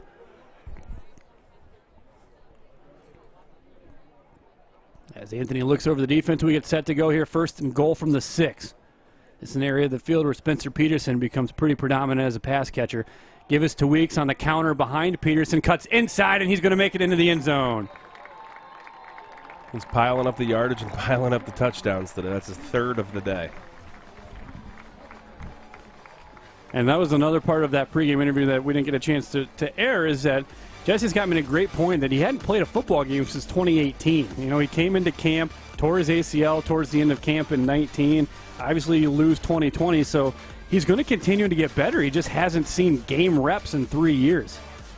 Well, I talked with Coach Chaz Black about who the running back would be this year. You know, Singleton's had a ton of carries, he's got a ton of experience.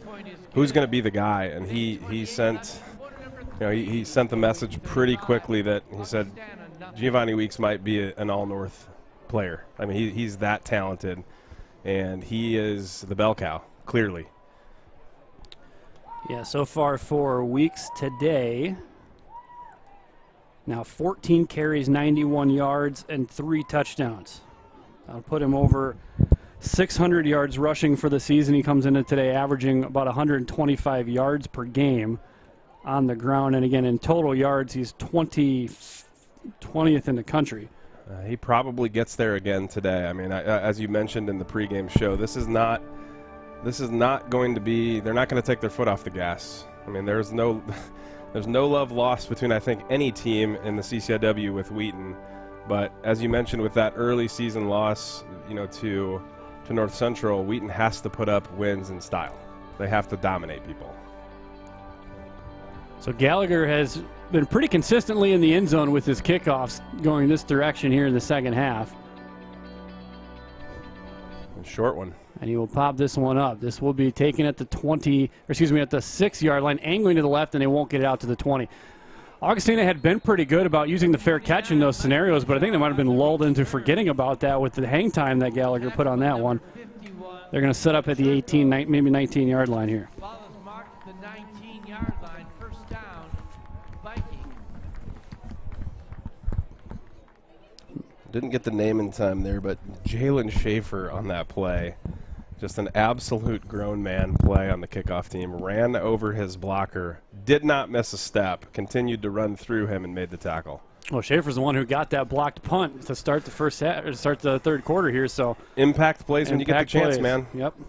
Good for you. Special teams ace week so far for Jalen Schaefer. 1st and 10 at their own 19 for the Vikings. We're getting snowed under here in the second half. First play of the drive is complete. Tackle missed another tackle. A nice play after the catch by Ian Gorkin. Good moves. Doing a nice job making guys miss there. He broke a tackle, made a couple guys miss, and then broke another tackle. Just a really quality play. Gorkin had only 1 catch for a negative yard entering play today. That's his 2nd catch of the day. Gain of 9 on the play. And again, these are the quick hitters they're going to need to have to keep Bardwa in one piece here. Give this passing game a chance to develop anything. 2nd and a yard for the Vikings. They will give to Brooks. Brooks tries to turn the corner, and he's going to be snowed under. Nice play by Braden Anthony, who has been strong on the edge today. Brings him down at the line of scrimmage. No gain. It's just, I mean, it is so discouraging for an offense when you can't get anything going on the ground. And Wheaton is just so impressive in the run game. I mean, you can't get through them. That was actually the corner, Caleb Egbert, coming up and cover it in support of Braden Anthony there on the outside. 3rd and a yard from the 28. And again, this is where we've seen the Vikings kind of line up in a power set and look to come straight downhill. We'll see what they do here. Bardwa going to pull it and goes into the flat, complete. Nice tackle by Grodelution to bury him after the catch. That is a tough open field tackle to make, and Grodelution just buries him into the Augie sideline. Craig Shelton makes the catch for a 1st down. That's just textbook tackling right there. Just textbook tackling. I mean, just made sure he shot his arms, ran the hips, and just ran through the play and buried him. You know, that could have been, that's one of those ones, if you go for that tee shot, as we talked about, and you miss, that's a big play. It's a big play. It goes for a really big gain. They had it drawn up well that Shelton was in isolation out on that part of the field, so there was room to run if he breaks that tackle. Herbert shows pressure. They will give on the counter, and wow. Daniel Herbert with an outside-inside there and just buried the running back. I mean, the technique here is just unbelievable. I mean, he's coming in on a blitz, separates from his blocker quickly, and just levels the guy. I mean, that's not an easy thing to do with that kind of pop. We had talked about at the top of the broadcasting about flashes of brilliance, and this is a very strong Wheaton defense. We're used to seeing make pretty impressive plays, but they are playing at an extremely high level today. 2nd and 10 from the 33. Here comes Herbert again.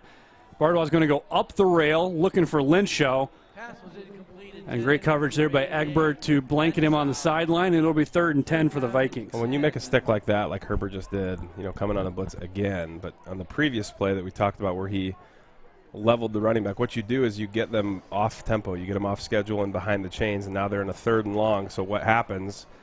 This is where Wheaton's going to have to take, look for that underneath pass, look for that screen, look for something, look for them to get the defensive line running upfield and drop something over the top. But this is where a big play could happen for a defense. This is where you create a turnover.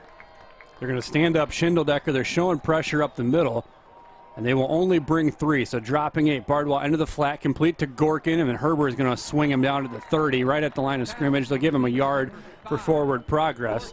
But Gorkin, who just made a couple guys miss a few plays before, cannot shake Herbert, and out will come the Augustana punt unit. Just nowhere to go. It's just the team speed is overwhelming. 4th down and 9. But I made the comment kind of jokingly, and I spoke at Chapel a couple weeks ago about how you've got this age disparity. It's grown men playing against kids. You do have some of that. I mean, you've got 23, 20. I think Dallas just turned 24 years old, right? And so he's playing against guys that are freshmen and sophomores that are 18, 19 years old. That's important years of growth and development. Grodelution sidesteps the first guy, continuing to run forward. 40, 45, steps out of one. Look out! Oh man, he had help coming down the near side, and he couldn't get out of the tackle. I think that was the long snapper on the play, Daniel Skold, who makes the tackle right at midfield. But we talked earlier, Grodelution's feeling one. He's about to have one pop for a big one, and that was almost it. Trying to get outside of Jackson Schmidt, and he just couldn't quite get that step. That's a nice hit by a long snapper. Doesn't get a whole lot of live reps in practice to make tackles, but he smoked him. Offensive lineman Skold making a big hit.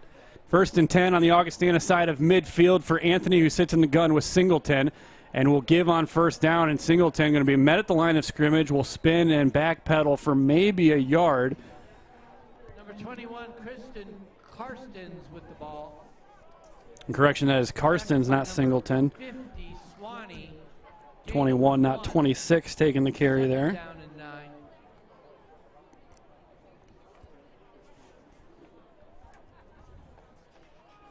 Yeah, no surprise. I mentioned that you try to win in style, but it's not like they're going to put it on, right? They're not going to. You see Wheaton slowing down a little bit. They're not trying to move quickly.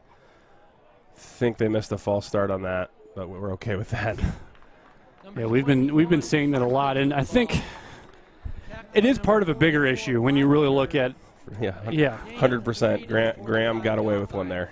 It is part of a bigger issue because we talked a lot about just not understanding how the officiating crew against North Central was able to, A, not control the sidelines, and B, lose track of some pretty fundamental game management aspects.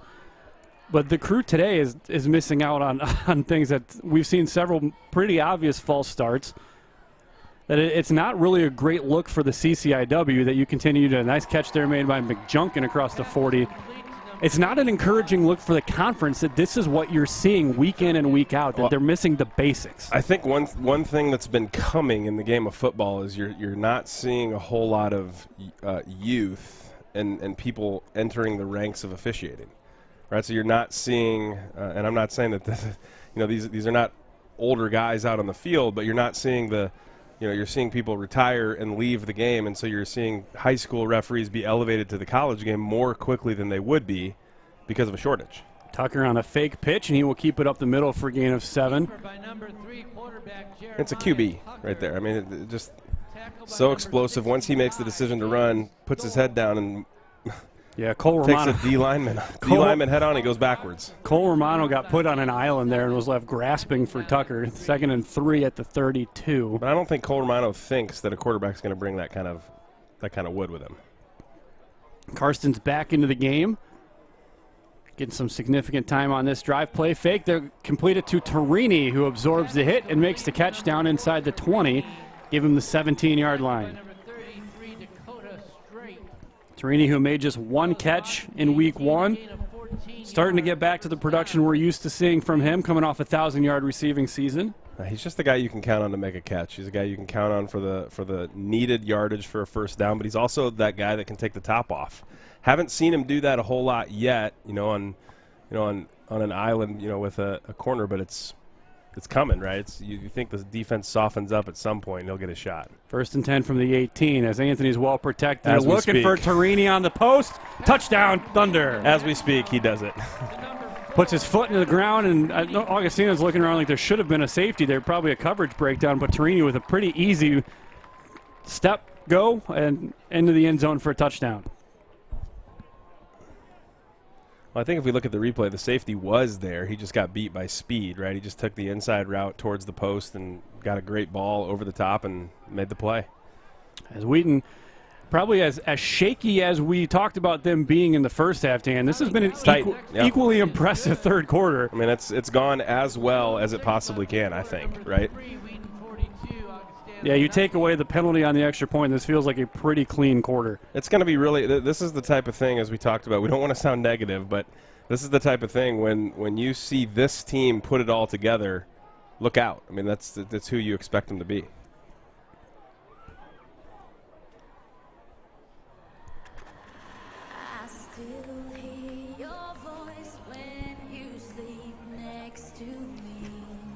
So Gallagher's been pretty good here, with the exception of the one kickoff out of bounds, especially going left to right here. Gallagher's been putting them through the end zone pretty routinely. But you wonder if maybe Wheaton trying to put a little too much pressure on itself to hit that mark of where the score should be. We talked a lot about it in that Martin Luther game last year, that you have this expectation of where things should be, and when you don't get there, that frustration can build a little bit. That with so many alumni in town that you're trying to make, you're trying to kind of impress the old guard a little bit, that Wheaton might have been just a little too tight coming into this one, because this third quarter has been about as good of a quarter as we've seen from the Thunder. Well, and that's one of my absolute favorite conversations as an alum, talking with multiple generations of Wheaton football players. The talk invariably goes to, man, I'd love to see what we could do against this team. We were you name the year, we were that team. We were the best team in the conference, blah, blah. And it's like, hey, guys, just look at this team. They're better than we were, right? And that's how it's supposed to be. The talent that we're able to get now, the roster size has grown by 40 since I was here 15 years ago, right? And in the 90s, it was 70-something, right? So this is a team that has talent to burn, right, where you start to see that depth, and that's why you can climb in the rankings and compete at that high national level, because you have bodies that can fill in. Bardois picking up a low snap and handing it off to DeGoya there for maybe a yard on first down. Wheaton led this game 21-0 at halftime. They've added 21 straight here in the third quarter. That was a comment. I think I've shared this with you, Rusty, before. I have a close friend, and I'm reluctant to say it, but he's a Mount Union guy. He was a couple-year All-American, right? And I asked him what he thought of Wheaton when he came to town. He said, you guys could go toe-to-toe with us in your ones, but once we got to your twos, we had you because of just the depth that they had. Well, now Wheaton has that, right? And it's just putting it all together. Herbert showing pressure again, and he manages to stay behind the line of scrimmage. Augie's setting up the screen. They've got it, but the blocking isn't there. Wheaton recognized it well, and Ryan Schwartz going to swing the running back down back at the 23-yard line. Wheaton kind of seen that look enough time that the defensive line got in a little too easy, hit the brakes, and came back to support the screen.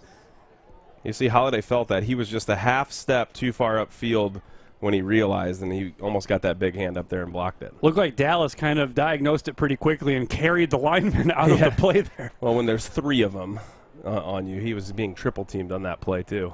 3rd and 10 for the Vikings.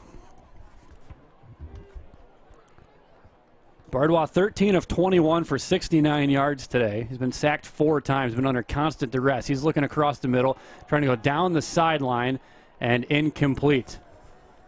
Again, you saw the line judge throw his hat. That is not a penalty. That just means the receiver has stepped out of bounds.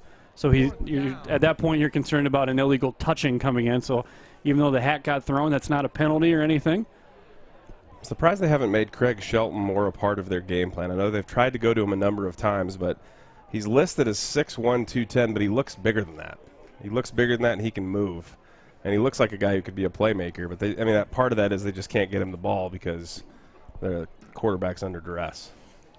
Yeah, their best success has kind of been running those guys in motion and getting them into the flat quickly.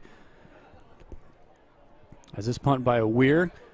This is Matthew Tucker back for the return. Makes it at the 33. Sidesteps around 1. Tucker Finds the 40, Tucker to the 45-50, and he's going to carry the ball across midfield into Augustana territory, nearly identical to Grotelushin's return just a few minutes ago. Well, Wheaton, this is their 4th possession here of the 3rd quarter. I'm not sure. I think all of them have started on Augustana's side of the field at this point, which a defense that got hammered late in the first half by those long drives, trying to hold up on a short field, is now Jeremiah Tucker's going to take the reins of the offense to start this drive. Yeah, you may be seeing, Wheaton up 42-0 with 20 seconds left. You may be seeing the full-on twos coming into the game to get some additional reps here with a quarter to play. This is Karsten's in the line. Karsten stepping out of trouble. He's still on his feet down inside the 30. Local prospect out of Wheaton Academy with a big play there. Don't miss a step, and in comes Singleton. Tackle by number 21. Starting to see some of the backups. Elijah Nitz in at left tackle. Keon Walton at left guard. Looks like Derek Johannick, a fellow Wheaton Academy product, at center. Nicholas Beard, the right guard, as we've reached the end of the 3rd quarter. Sam Rogers is the right tackle as we kind of look at who's on the field right now. Augustana, nothing.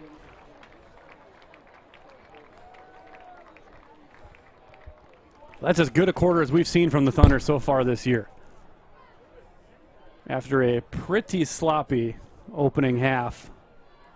Yeah, almost completely mistake-free. And everything went about as well as it could there. Take away the one miscue on the extra point, and it's a perfect quarter.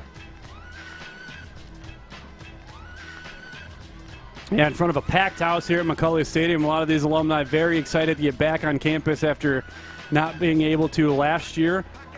Perfect day for football. We've had some cold and rainy homecomings the last few times, but you can't ask for anything better for the weekend.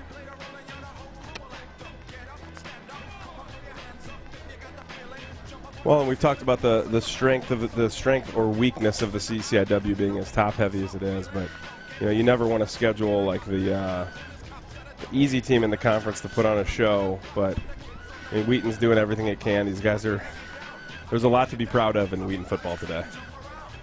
Those through 3 quarters of play, total offense 47 plays, 75 yards for Augustana, 53 plays for 425 yards for Wheaton. 1st and 10 from the 30 as they look to go double tight here to start the 4th quarter. JT is going to hand it to Singleton, bounces to the outside, back inside, carrying tacklers inside the 25.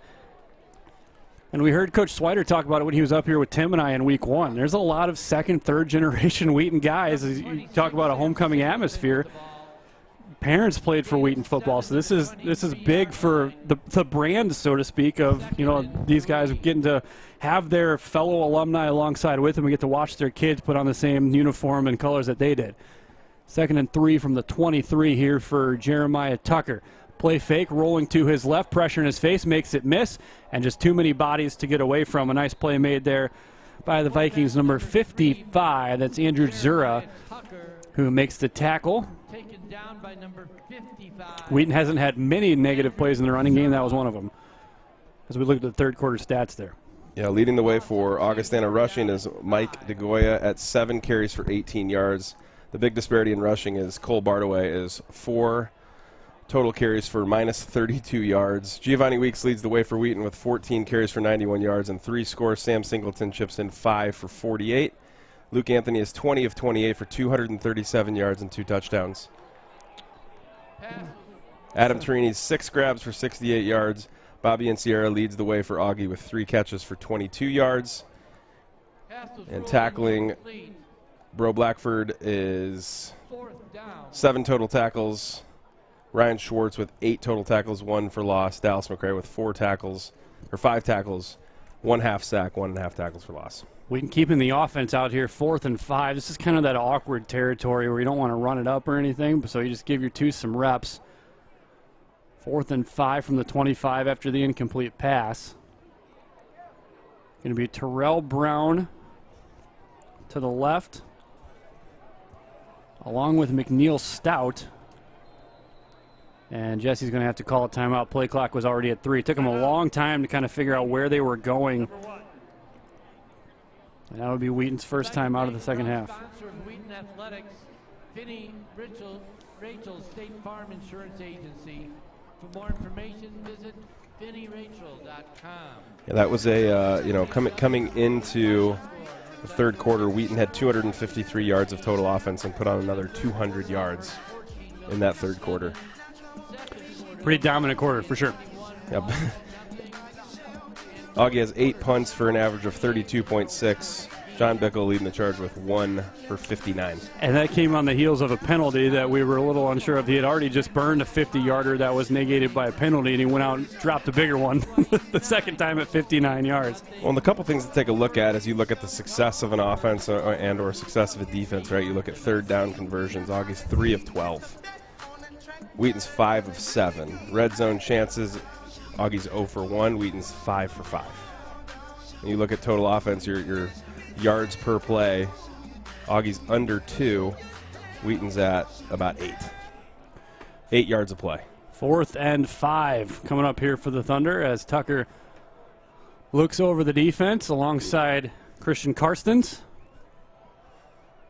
Augustana standing up their 3 defensive linemen, and they will bring all 3 as Tucker back to pass, steps up amidst pressure. Tucker's going to run, has a first down. Flag comes out late. It's going to be a hold, and Tucker's going to take this to the house.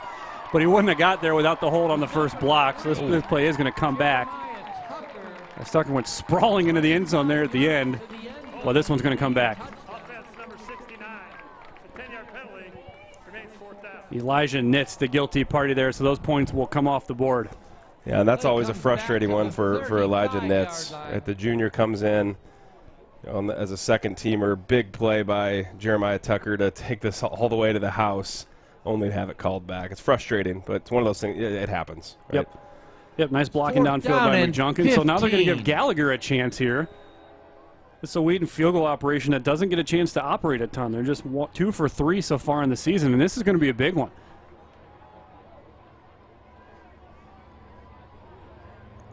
$52 yards.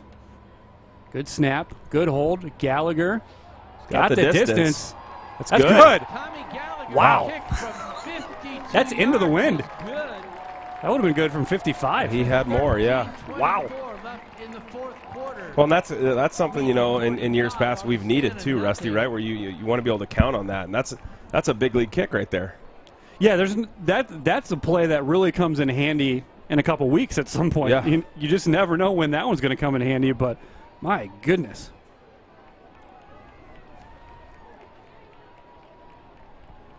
I mean, you're getting to the point that's got to be pushing the record pretty hard. Trying to think, I believe Scott Roach has the record for the longest, but I think it might have equaled it. I believe that record was set at Augustana, and I might have been at 52.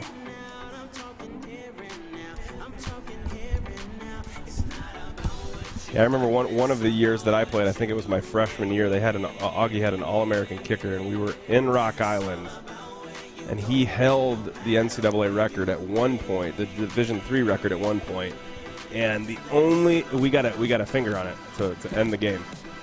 Otherwise, I think we would have lost. We won by 1 point. I believe that was Jason McDermott. They got the finger on it. This will be taken by DeGoya, coming up across the 15-20 as he goes airborne. Number 29, I think 12-year-old me was there for that game down in Rock Island, yeah. Jaden Watson. Gonna have to find the 2 years in a row where we went to Rock Island and came away with a 1-point victory in the last 30 seconds of the game.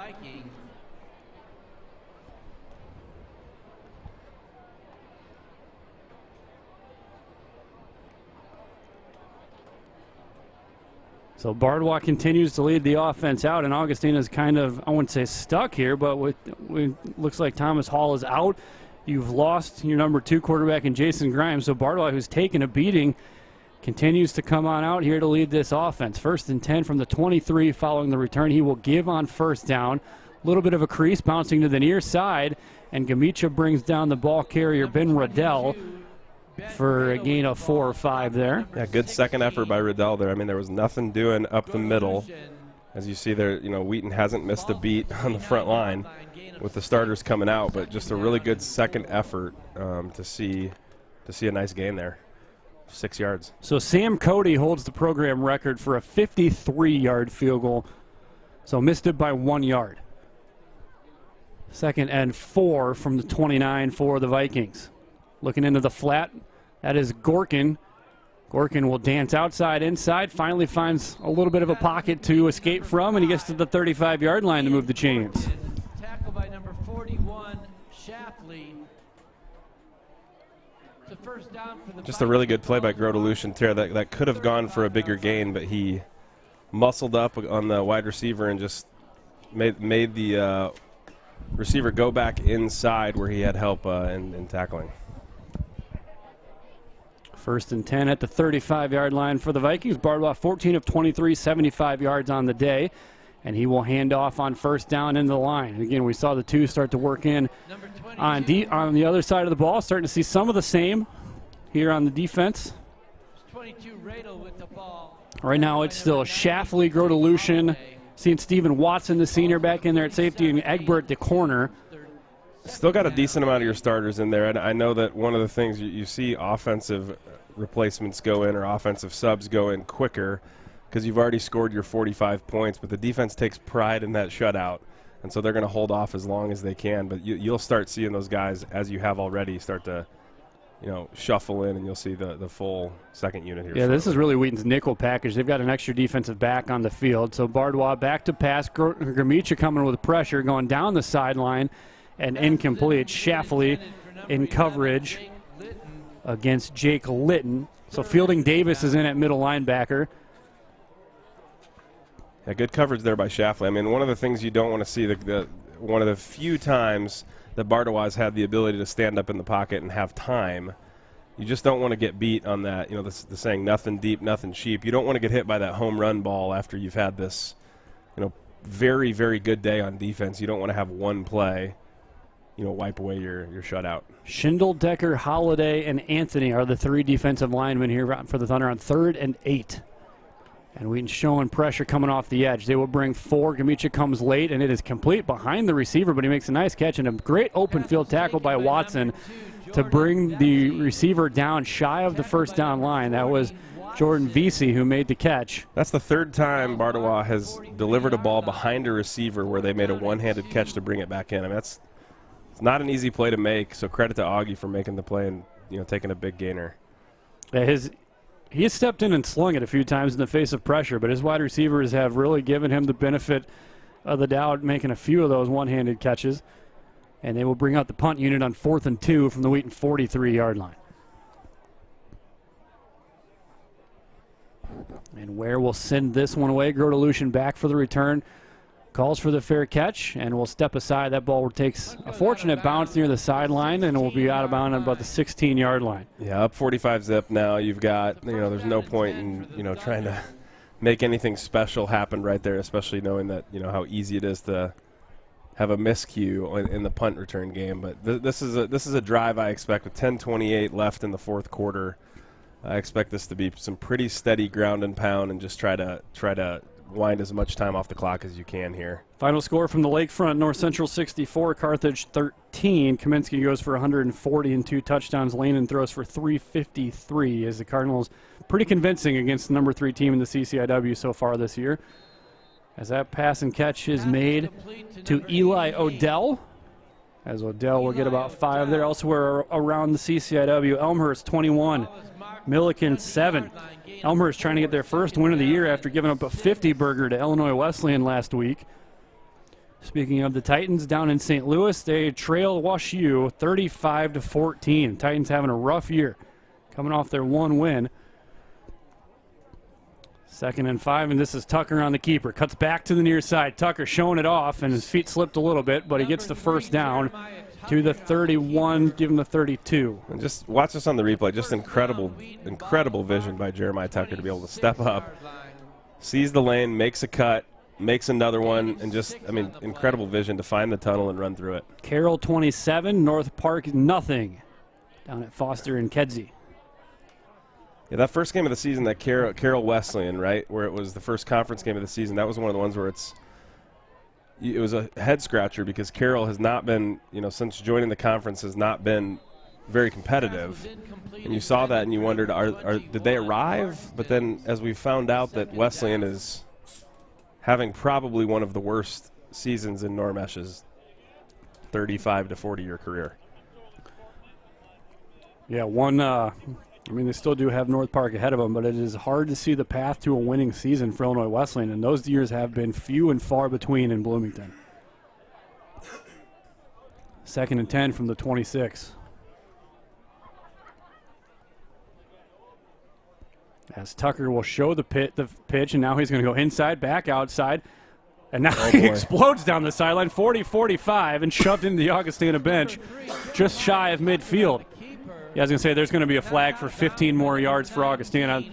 That was late. I mean, that's late. Whoever tackled Tucker also gave him a little extra afterwards. So you're going to get a taunting penalty against Augustana, and I just don't understand where that came from. Yeah, this wasn't. If you on the replay here, you'll notice that I think the hit was legal. The hit was legal. And then there was some extracurricular stuff after the fact where it's like it's a 25-yard gain.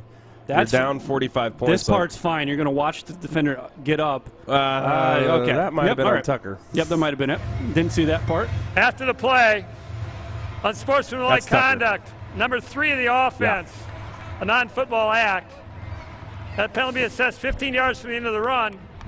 The result in 1st and 10, Wheaton. Yeah, we did not have the best view of what instigated that, but that's certainly worth it.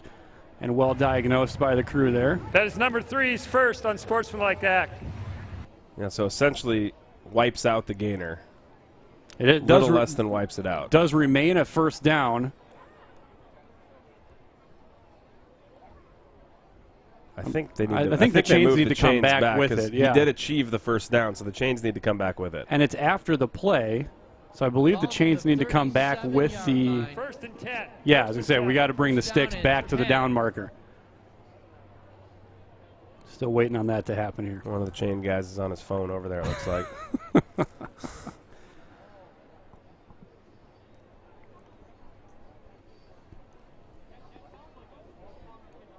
Yeah, this crew has missed some calls. I think they certainly got that one right after seeing the replay, and a great work by our camera crew to catch that on the far sideline. 1st and 10, back at the 37, following the 15-yard walk back. Tucker will give to Karstens. Karstens looking to the edge, has a seam, great block on the near side, and Karstens, shoestring tackle, saves a touchdown. Thought he was gone. Nice tackle made by DJ Higgins. But what a block right here on the near side. You're going to see it right at the bottom of the screen. First of all, it's the pulling offensive lineman Elijah Nitz gets out there to set that seam. Well, Christian, he's smooth. I mean, it looks like he's a half step away. So from their own 37 to the Augustana 39-yard line. Tucker on the keeper, now going to set up the throw, and now we'll take off again. Showed a little bit of everything there, and sidesteps into the Wheaton bench for a short gain. Heads for the sidelines. The 37-yard line. Gain of Wheaton with 30 carries for 249 yards today. They lead the nation in rushing offense, averaging 241 a game entering play today. Augustana 21 rushing attempts for -2 yards. All in all, Wheaton 62 plays, 492 yards of offense. The Vikings 52 plays for 95 yards. Tucker will give to Karstens again, trying to cut back against the seam. That play was designed to go out to the right side. He broke it all the way back to the left sideline, and he ends up getting 6. Tackle by number 19 defense needs to lead the game. Well, it's one of those things with, you tackles by number 19. 3rd and about 4 here, and we just saw, if Wheaton's unable to get the line to gain for the 1st down, you're looking at another pretty long field goal that we've already seen had the distance to get through. Why not get the record, Well, you're inside the record right now. You'd have to be back at the 36 or behind to get the record. 3rd and 3 from the 32. Tucker on the option. Steps out of a tackle, and I think Karstens, you tried to get that late pitch. Karstens took off ahead of him. I think you kick it, right? I mean, you've got the get the rep, take the rep, Yeah, they've shown they were going to keep the offense on the field before the penalty last time through, so they're going to keep the offense on the field again.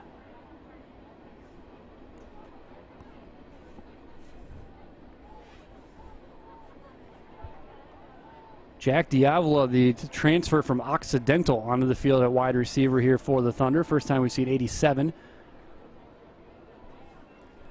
4th and 3. As Tucker brings the snap in and going to have to escape pressure, moving to his right, pump fakes, and well defended. Nice job by Chase Tatum, the defensive end. Not fooled by the pump fake and just takes Tucker right into the Augustana bench for a turnover on downs. I think if the score's closer on this, you probably get the flag that comes out here. Yeah, I'm not Pretty sure. late. I mean, He's got control. He's got the body grabbed inbounds. I'm not sure if that's just momentum. I mean, he did a pull down past the white. But I mean, it takes, you know, almost 4.5 minutes off the clock. That is the first non-scoring drive of the second half for the Thunder. They've been pretty impressive since the halftime break. So 1st and 10 for the Vikings from the 37 as Bardwell will hand it off, rolling to the right side. Fielding Davis broke through the zone line, and he will bring him down for a gain of a yard. Stopped by number 44, Fielding Davis. Gain of 1 on You the see play, now the full second 2nd and squad 9. is in now for the defense, and I don't like the. You see a little. I think Luke Gamicha felt like he got held on that, so he turned around and yelled at the referee, which is something you just it doesn't do any good. Nope. Right? You're never going to get the flag out of his pocket unless it's on you for yelling at the referee. Yeah, I'm not sure. A little surprised. I thought Wheaton's defensive end on the near side was lined up offsides. Great dance there by DeGoya to break free, and he's still rumbling. Inside the Wheaton 45, the freshman running back with a big run. Best ground play of the day for the Vikings. This is what happens when you try to tackle a guy high. First down for Augustana at the 43-yard line. They're just shucking tacklers. Just bouncing off people. It's a 19-yard gain. So Robert Briones, the defensive tackle. Braden Anthony's still in the game as the other defensive end. You're seeing Jaden Ferlita. And also looks like Matthew Brunell, the transfer out of Saddleback College, in there at defensive tackle. Give on first down to DeGoya, cuts it back, and he runs right into the waiting arms of Jalen Schaefer.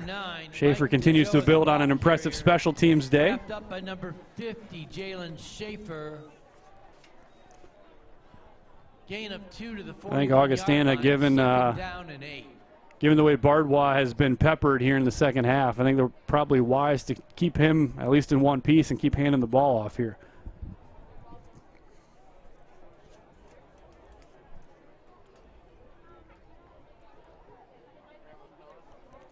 Ben Riddell, the running back in the game for the Vikings, on the right hip of Bardwa.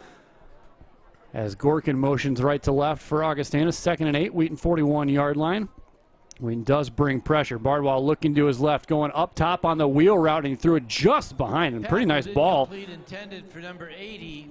Tizak Kovarubius was the intended receiver there. I mean, he's open on that route, but the receiver just didn't run the right route and kind of ran, you know, got lost out there a little bit. And when he finally looked up for the ball, he wasn't in the right position. Yeah, he threw it when he was supposed to. Kovarubius did not get his head around very quickly.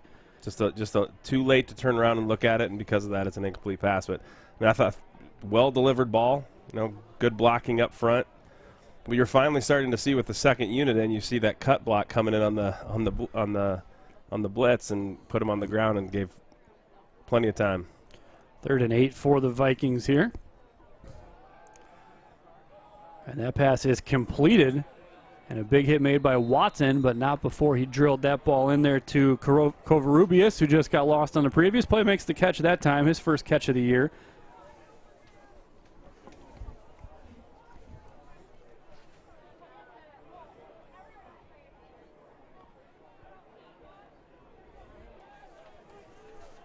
Clock rolling inside of 4.5 minutes left here. And this one, the Vikings just trying to get on the scoreboard before they leave town. Wheaton led this game 21-0 at halftime and then has rolled off 24 here in the second half. Mostly in a strong third quarter. This is Riddell, who found a little bit of a crease down to the 20-yard line. Well, you're seeing some decent, you know, when your offensive line isn't completely overwhelmed by the defensive line of Wheaton, you're seeing that Bardwell is a pretty good quarterback. He's delivering a good passes. He's standing tall in the pocket as he has all day. But when he's clean, he's delivering a good ball. He's finding the open man, and I mean, he may find himself the starter because of injury, but he may find himself the starter because he's plays pretty well. You know, he stood up, stood tall. A little bit of an unconventional throwing motion, but he gets the ball out pretty quick. He throws a strong ball. I think Augustana's got to continue to take a look at him as the season goes on, because he has impressed today against a defense that just has swarmed him at times. You don't see a lot of guys stand in the face of pressure very well, and he has not been afraid to stand in, take the hit, and deliver the throw. Well, especially when it's so constant. Like you know, oftentimes you'll see a quarterback get taken off his feet surprisingly because he hasn't been feeling pressure. But Bardois has been under duress all day, and when he has time, he looks the part. You know, he looks like he could play. 3rd and 5 for the Vikings here as we wind down inside of 3 minutes left here on homecoming Saturday for the Thunder, looking to improve to 4-1 on the year. Pressure again for Bardois, looking for Gorkin, and just a step too far against Kamicha. And you have to assume you would keep the – nope, Augustana looks like they're going to try to get some points here. They're sending out the kick unit. Yeah, it's something about it, you know. I mean, there's pride in putting points on the board. Well, this has not been a smooth kicking operation, so I think giving the chance for Justin Weir, and they've made a change. It looks like Weir is the kicker here. Out of the hold of Insera.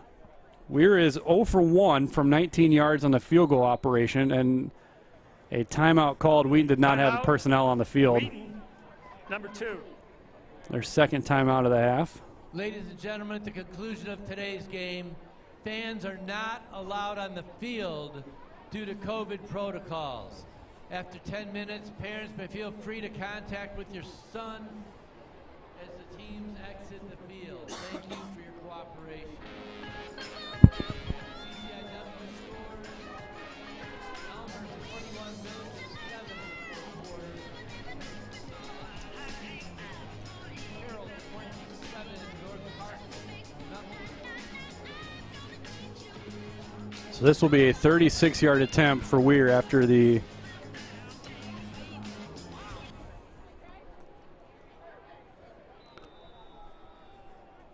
left hash, wind at his back.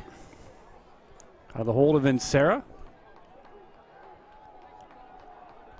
Wobbly snap gets back there. This one will have the distance, but will sail wide right.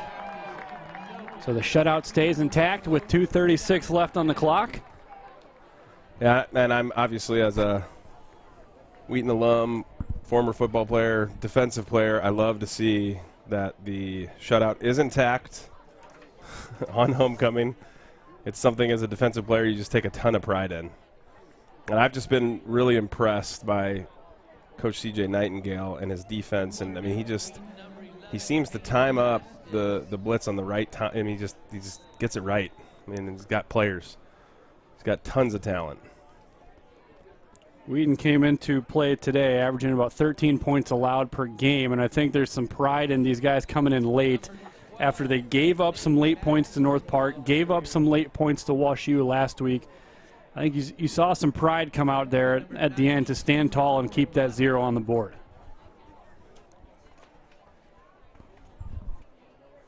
See Nate Magnuson in the backfield at running back. He's next to Peyton Estes, the quarterback.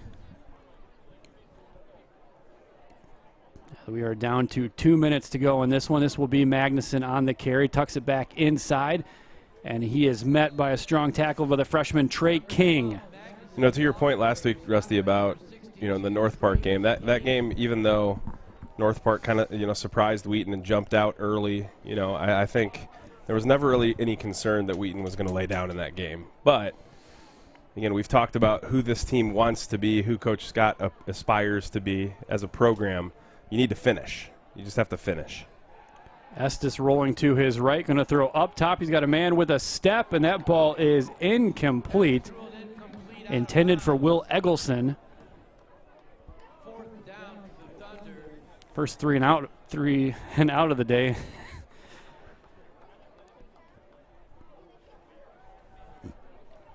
And again, see if Bickle can boom another one. Well, they're not even going to send Bickle back. This is going to be John Weary who does the punting here.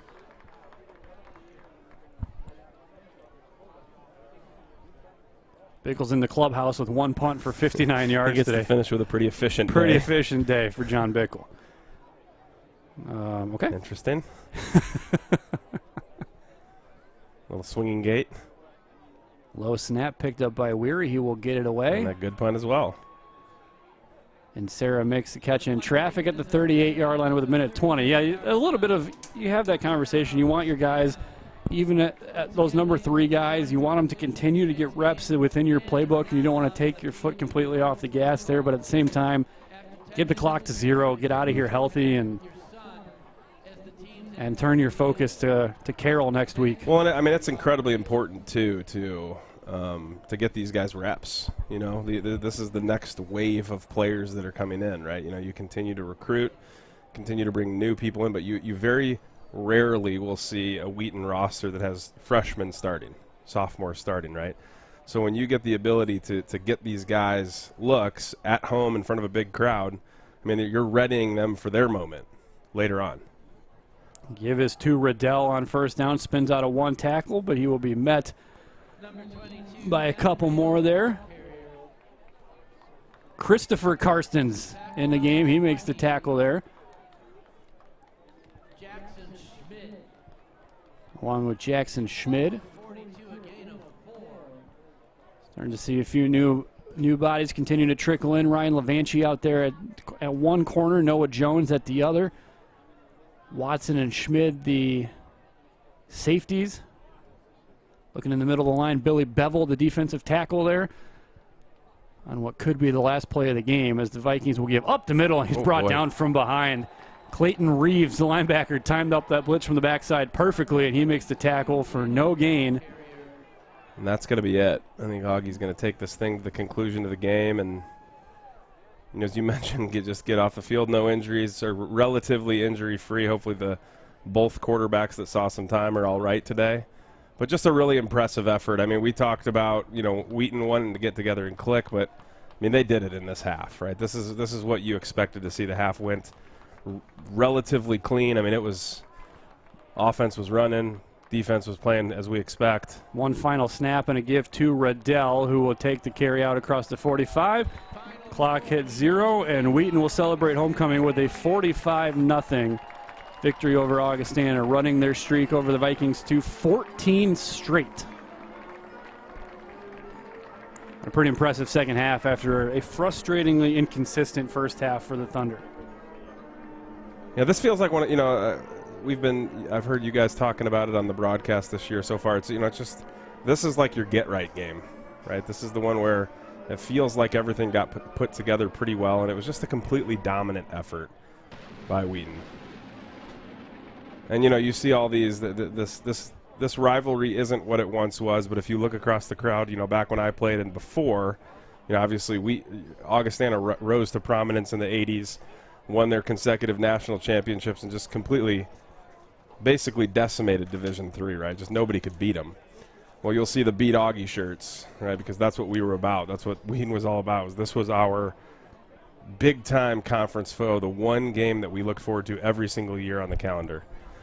And they aren't who they were, but it's still fun to beat the team at homecoming that you were bitter rivals for a very, very long time. Well, in 2019, Wheaton beat the Vikings 40-0, so Wheaton's run off 85 straight points in this series, back-to-back shutouts against the Vikings. Looking at the final numbers, Wheaton 68 plays, 498 total yards. Augustana finishes with 63 plays for 145 yards. DeGoya, their leading rusher, 10 for 22. Bardwell went 16 of 28 for 114 yards. Was sacked 4 times. Jason Grimes was 2 of 6 for 16 before he went out with an injury. Leading receiver was Ian Gorkin, 4 catches for 23 yards. For Wheaton, Luke Anthony was 20 of 28, 237, 2 touchdowns, 1 interception.